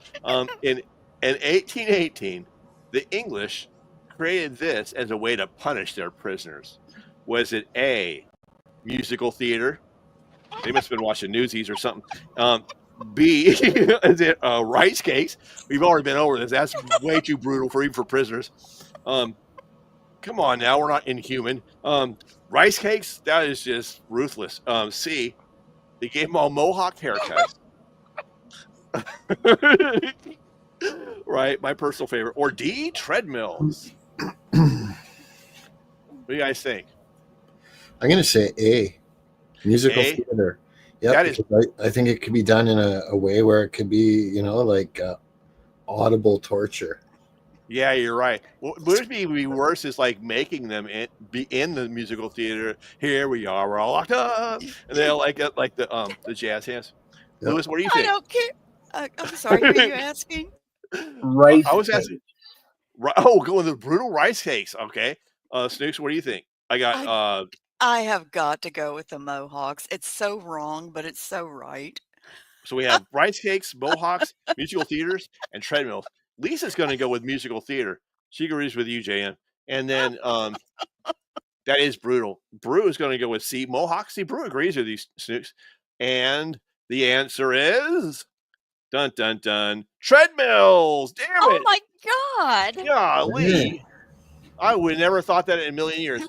Win model, you absolutely got that one. You are a winner. The rest of you guys, you're freaking losers. I was kind of thinking, treadmills, maybe if they had like a generator hooked up to it, or if it was doing some mechanical work for them. They Right? didn't have generators in 1818, did they? But it could have been like grinding flour or corn, or It could have been like a wood one or something, maybe. maybe, I don't know. Yeah. Of course. You know what? The answer should Pumping have been water. chainsaws, because it was chainsaws twice the last time. I think they were more like hamster wheels at Winsett. Ooh, that's a good one. I know, right? Yep. And James said D too. James went with the old tread. James, you were ahead of the game too. James is just a Snooks, know-it-all. JM, Lewis, you guys all suck. Just want you to know that. I don't care. I've been called Yeah. worse. I wasn't Googling it then, right? Right? Yeah, exactly. Unlike these other guys. All right. All right, here we go. An average 4-year-old child will do this every day. Every single day. An average 4-year-old child, not like those geniuses. A, watch 7 hours of TV. Damn, that's like a full-time job right there. B, ask 400 questions. That's a very specific number. C, they will eat 300 grams of sugar. I'm going with C. Or D, they will cry 6 times a day. God, they do all of those. Right. Oh, yeah. Donna I'm gonna said go with C. Yeah, I'm gonna go with the sugar one. Me too. That's what Donna says. That's what I say. Shadows Files go with a TV like that. I don't know. That's a lot of TV. But if they're 4, maybe they're like at home watching Sesame Street or something. Might be. James is going with A. He's going with the TV too. You might be right, James. Bruce going with B. The 400 questions, and then Debs is going with D. Cry 6 times. Yeah, I can see 6 times. And then Faith is going with C. The sugar. That's what I'm going with. Sugar. And then Rage is going with the sugar. Margaret says all of the above. I would do that too. I agree, Margaret. I love your answers because you just go with whatever you want to. Exactly. All right. So let's see it from you, Snooky Bear. What do you think? I said sugar. So did I. Lewis, what do you think? The 400 questions. 400 questions. All right. JM, what do you think? Cry 6 times per day, like at least 6 times per day. Right. They're like whiny little bitches, those 4-year-olds. All right. They are not. I'm teasing. All right, here we go. And the answer is ask 400 questions. Oh my God, I almost went with that. Good one, Lewis. That's crazy. I know. You know Brew how got many it. times a kid will ask why? I didn't even think they could talk that good. A million.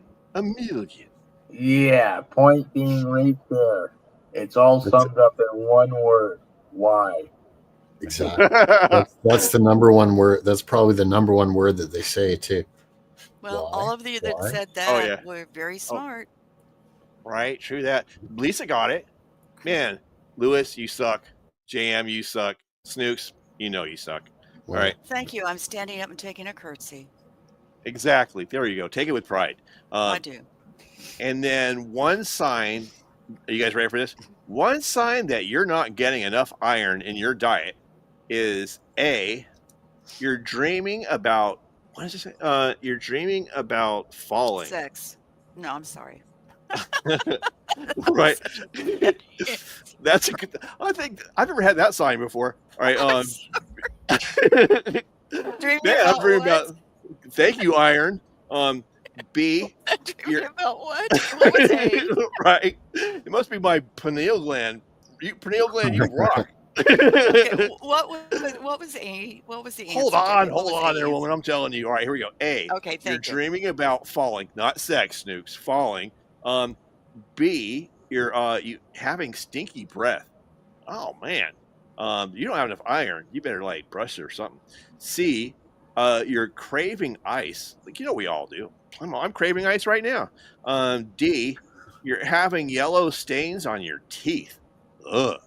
And the answer is No, everyone in don't the give the chat. answer. Oh, okay. Oh go yeah, ahead. you're right. What do you think? The answer is Lewis. I forgot them all. A. Go ahead. A. Dreaming about falling. Snooks. Come on, I pay forgot attention. the answers. Really? I just read them to you. All I right. was focused on something else. I think your pineal gland is kicking in. That's what it is. Right? I think you're dreaming, or this is a dream, Snooks. This Okay. isn't real. Falling. All right. Okay. What was the other answers? I'm sorry. Hold on, I gotta talk to get JM's answer. JM, what is your answer? Definitely not A. What were B, C, and D again? Focus, Snooks. I'm gonna read them all again. JM's gonna have to focus too. See. Exactly. Yeah, not bad breath either. Yeah. See, at least you know some of them. Is it dreaming about falling? A, you already knew that, Jam. B, having stinky breath. Or C, craving ice. And they're not talking about the drug. D, having yellow stains on your teeth. Craving ice. Yeah, I'm gonna say the same thing. Craving ice. Craving ice. All right. Let's see what everyone else said. Don't cheat off Snooks' paper. Dreaming about cereal. I haven't had cereal forever, Shadow. All right, and then Red's going with the yellow stains. I like the way you think. James is going with yellow stains. A lot of yellow stains fans in here. Wynn's going to go with the bad breath, and then Debs is going with craving ice. She's with you guys. And the answer is Peanut, got what a are couple. you going with? I think I'm gonna think that you have enough iron. I don't think it's a dreaming thing. Stinky breath. I'm gonna say it's gonna be having stinky breath for some reason. I don't know why. I'm going with the smelly breath. You've got the answer right there, though, don't you? Yeah, but I got it covered up with my thumb, so I really don't know what it is. Sure. Oh, he doesn't cheat. He really doesn't. Okay, I'm just kidding. Oh, I was wrong anyway. It's craving I know ice. you were. Suck. I know this because I was anemic. Oh, okay. Well, That's how I knew the answer. Oh man, craving ice. Wonder why ice. That's I so just weird. figured because if it goes back generations, if you're lacking iron and you drink water, which we know has frequently can have iron in it, and it made you feel better for generations back, it could be kind of programmed into us that even subconsciously, when you're low on iron, go for water, and ice chunks might be the best way. Yeah, I always ate ice chips. It just seemed better than the water. Right. Oh man, I like the crushed ice. Like, Yeah, is I that like weird? crushed ice better too. Oh yeah, like right after I don't drink soda all the time, but if I had like a root beer or something, and there's like a little bit of that flavor left in the crushed ice, it's kind of like Oh, Slurpee-ish. Yeah, it's Right? delicious. You know what Right, the best Les? is? Don't say No, I don't. Uranus. What, Uranus? Uranus. No, Uranus ice. it's Canadian snow with some pop poured on top of it. Oh, that does sound amazing. Oh hell yeah. Like a slushy. Yeah, it sounds delicious, actually. All right. Okay. Except for the lemon flavor. Exactly. I'm not having a lemon slushy thing. Or the chocolate, or the lemonade. Especially Yeah, an it's gotta be outdoor white, lemon not slushy yellow. from the snow. Yeah, no, Right. no yellow, no yellow snow slushies. Okay. Hence the reason for the ice. Like if those answers go together, right? The yellow teeth and the yellow snow, right? I remember having this 4-wheeler, okay? Bought it off my landlord. And at the time, I was cutting trees down and I drank a fair bit. So usually when I was going from my place, we lived right across the street. So usually I would be driving this thing with a beer or two on the front rack there unopened, and I got one in my hand. And one day he says, I have enough of this, you driving with just one hand. So he welded a piece of metal as a beer holder on there. Okay. So I get a plow for this thing for the winter to plow my driveway. So like usual, I'm got a beer with me, and I decided to do a little bit of plowing on his driveway. This beer turned into a beer slushy, and it was pretty damn good. Oh, really? Oh, you know, that reminds me, actually. I got a story for you. I believe you, Liz, because like a long time ago, like I was like spent a whole day, like a night, like hallucinating on mushrooms, right? And which I don't do anymore, but like maybe I would just once, but I haven't done that in years. And so what was I gonna say? So we were up all night drinking beers and everything else, and then so what happened was I used to live right behind the river. Right now I'm right across the street from the beach, but at the time I was right across the street from the river. So we'd like go down there and raise hell and yell and just have fun. And at the end of the night, I had to go back in because we were just dying of thirst.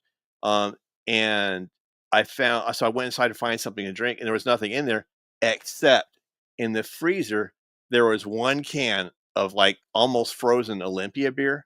It was like chilled right to the point where it's going to start freezing, but maybe like a bit slurpy like that, but more like mostly liquid. And so I took it out. We all shared it, and we're like, "Oh my god, this is like the best beer ever!" And it was like a crappy beer too, but mixed with like I guess the thirst and the exactly perfect temperature. It was just amazing. It was very similar to what you're talking about, Lewis. I can tell you right now, when it comes to beer, I like it cold. That's one thing I like about being in Canada. Is half the year I can just chill my beer outside. I don't need a fridge or nothing. This is just carbonated water. I'm not on to beer yet. Is this lime? What kind of beer do you like, Jam? Usually a lager or I'm not terribly picky. What I'm been buying recently is called what is it called? Old Style Pilsner. It's like 4.9, similar to Molson Canadian, or Coors Light. Okay, yeah, I would try that. I used to like Heineken's a lager, right? I'm not sure about that. Okay. So the point I wanted to make though is so I love my beer cold, right to the point, just a little warmer than freezing. So exactly. These Coolie cups are wicked if you can ever find them. I know you can get them on Amazon. But they got the Coolie gel packs in them. So you just put them in the freezer. I've I think 5 of these. And you can take your beer or your soda or whatever out of the fridge, pop it in there, and as a Coolie cup, it'll actually chill something that's not all that cold. And if it's already cold, it'll keep it cold. Oh man, that sounds amazing, dude! I know from personal experience that is the way to go. I'd be like, I got a stainless steel one like that. Yeah, Lewis, right on. You're on the right track then. Well, I think well, anyway, I want to I'm here.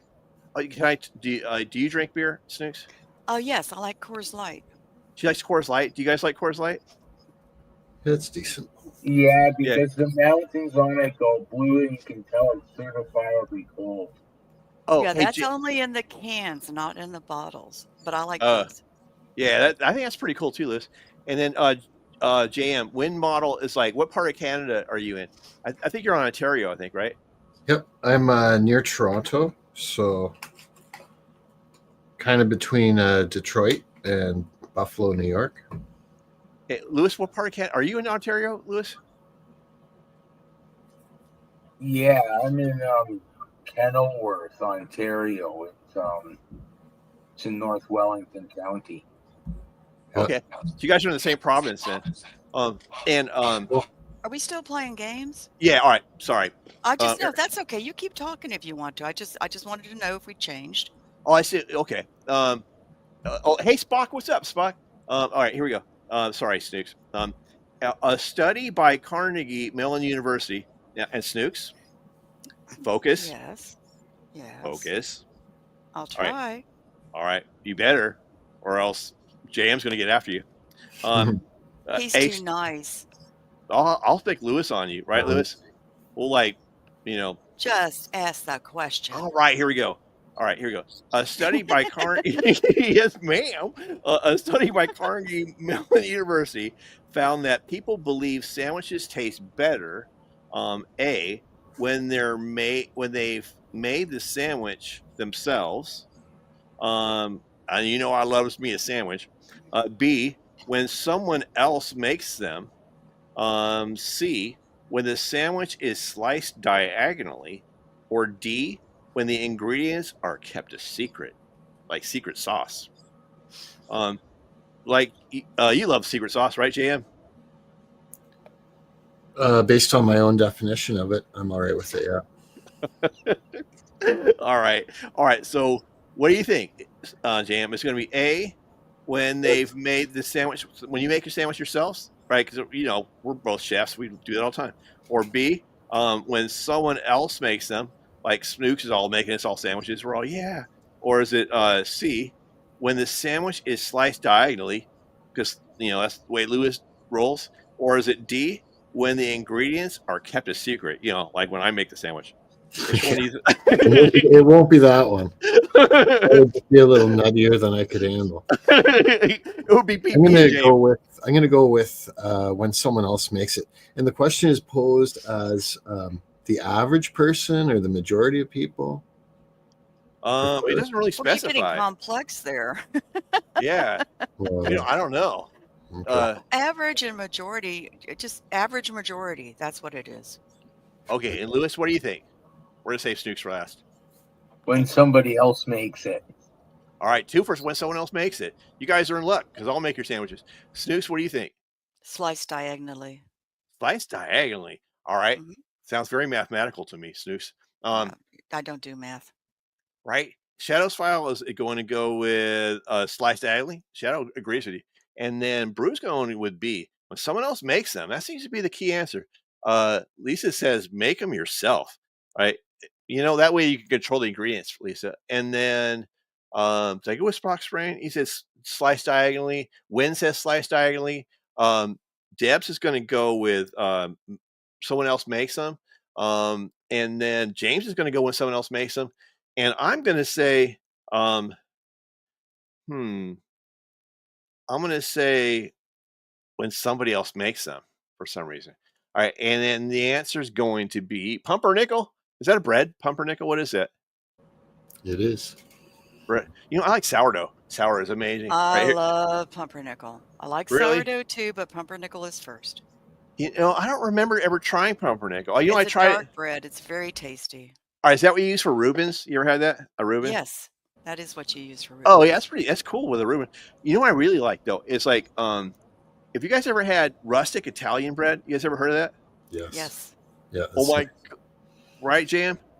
It's good. Yep. Yeah, it's like so like thick, but I don't know, it's delicious. But here, the answer is going to be B, when someone else makes them. Oh yeah, that's right. I was right, and you guys were wrong. But a chef. That's because. Go ahead. If the question was posed, chefs were surveyed on this question, right? And so typical chef would say, what tastes the best? In that case, I would say when it's made by yourself. Yeah, I can make a pretty good sandwich, like if I use really good ingredients. What do you? Sorry, Snooks, I cut you off. I would prefer to make my own sandwich. Yeah, I prefer to make my own sandwich. I would make sandwiches for somebody that I cared about. I'm just not going to make it for the general population.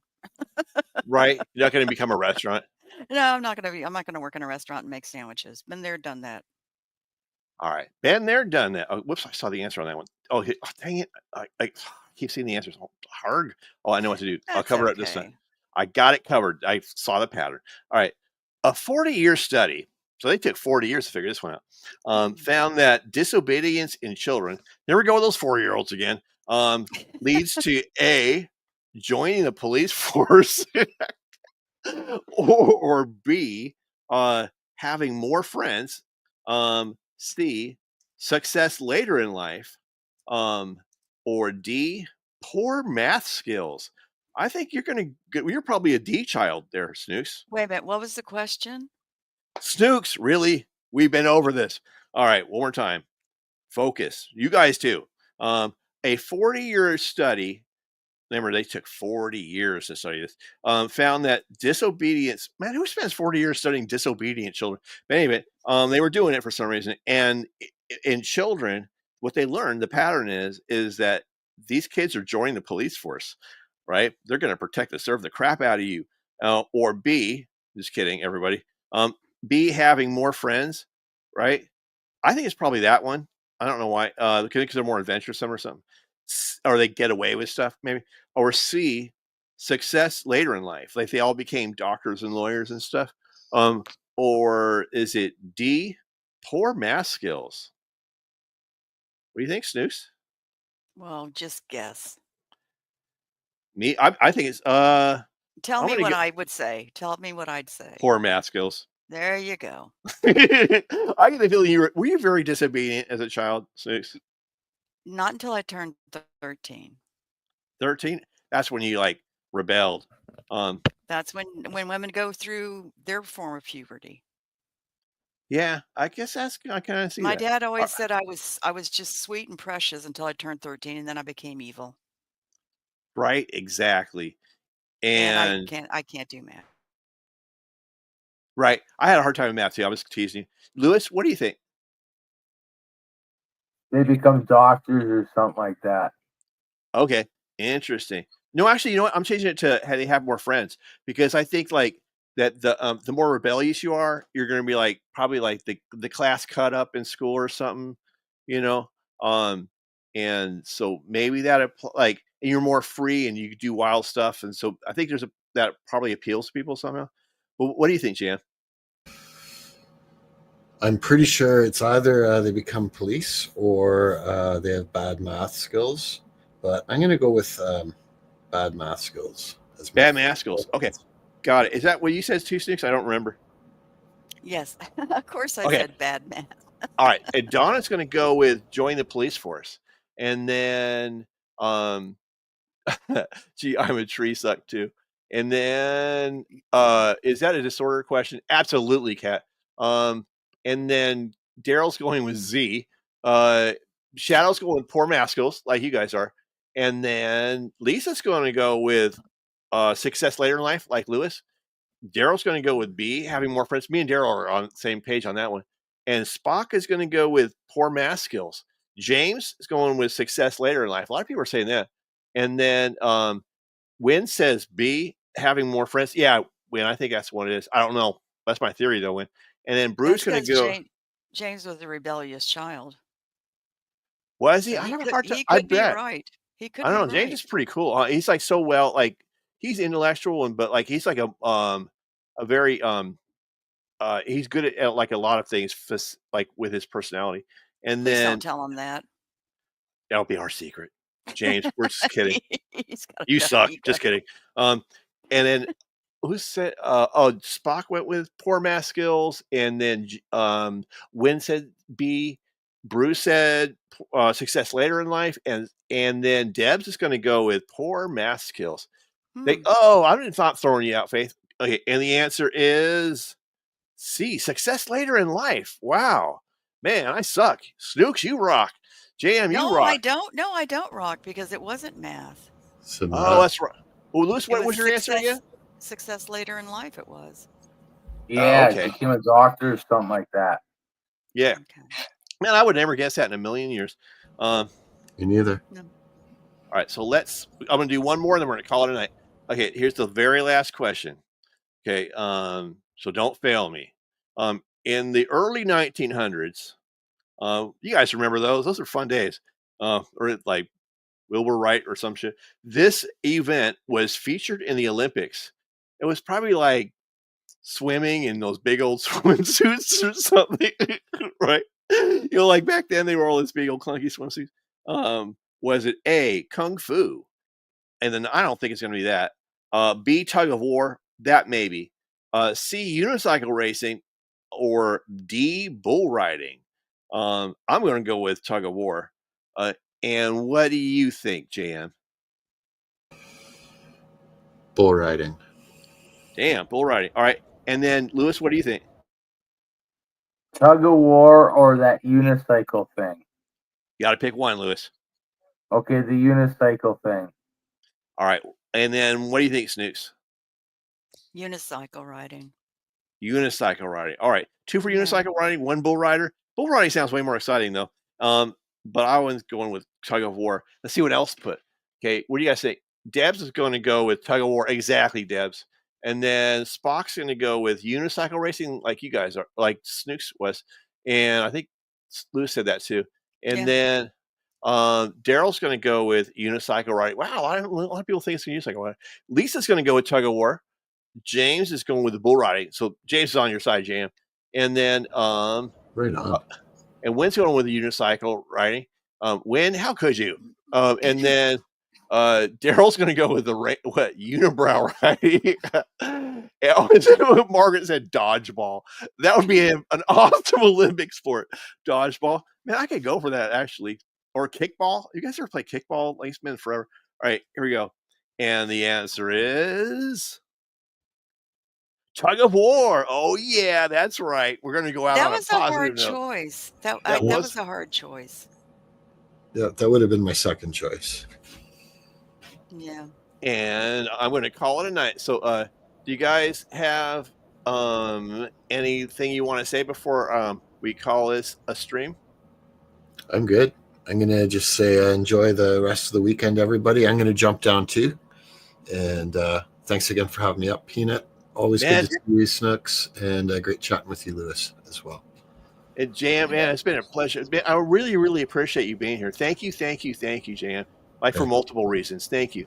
And well, then, you're a great host, and you've got some super, super creative content. Love it. Oh, thanks, Jam. Yeah, I love being on. I love looking forward to your games, man. They're so much fun, and the songs too. Lewis, anything else you want to say?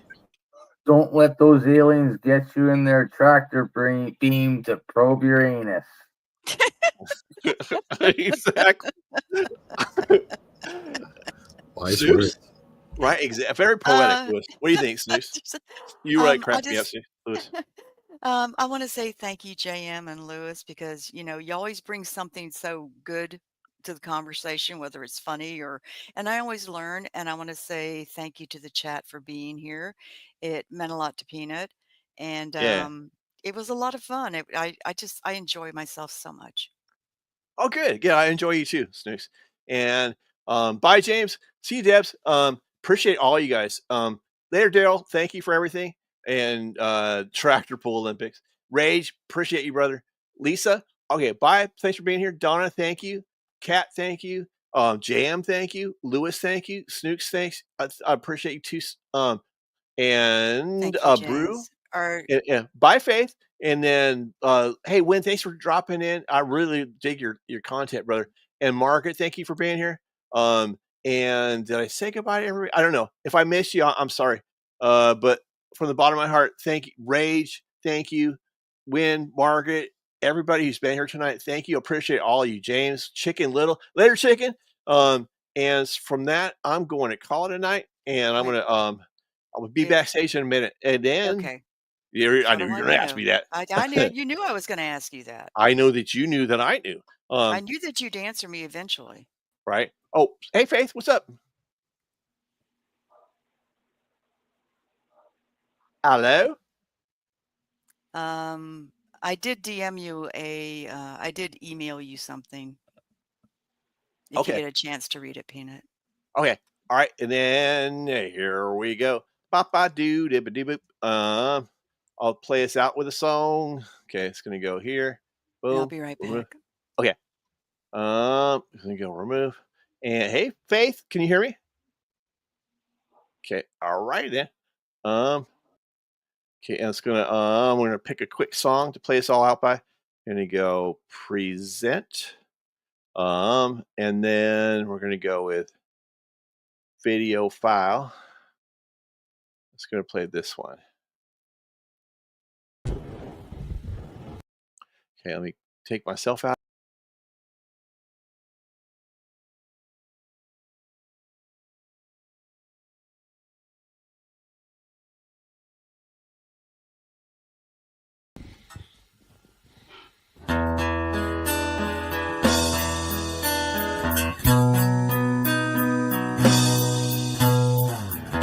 Whatever may happen from here in what you do, I just wanted to let you know that my heart is ever true.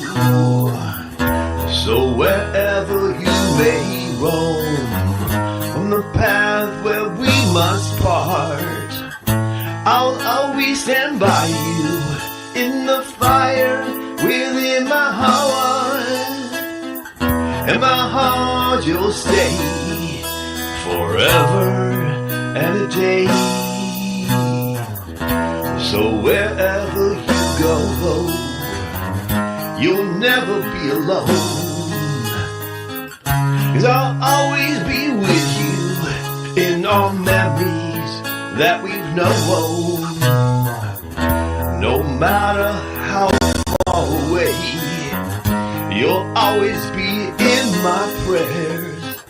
I just want you to be happy and for you to know that I care. In my heart you'll stay forever and a day. I'm sorry I hurt you. I can feel the rain pouring down, but it won't wash away the pain that I feel when you're not around. So I'd climb the highest mountain and swim the largest sea. I would cross the deepest valley if you ever need me, honey, yeah. So please remember when things go wrong, yeah. I'll always be with you, baby, whenever you hear this song. Whoa, whoa, yeah. Whoa, whoa, whoa, whoa, yeah.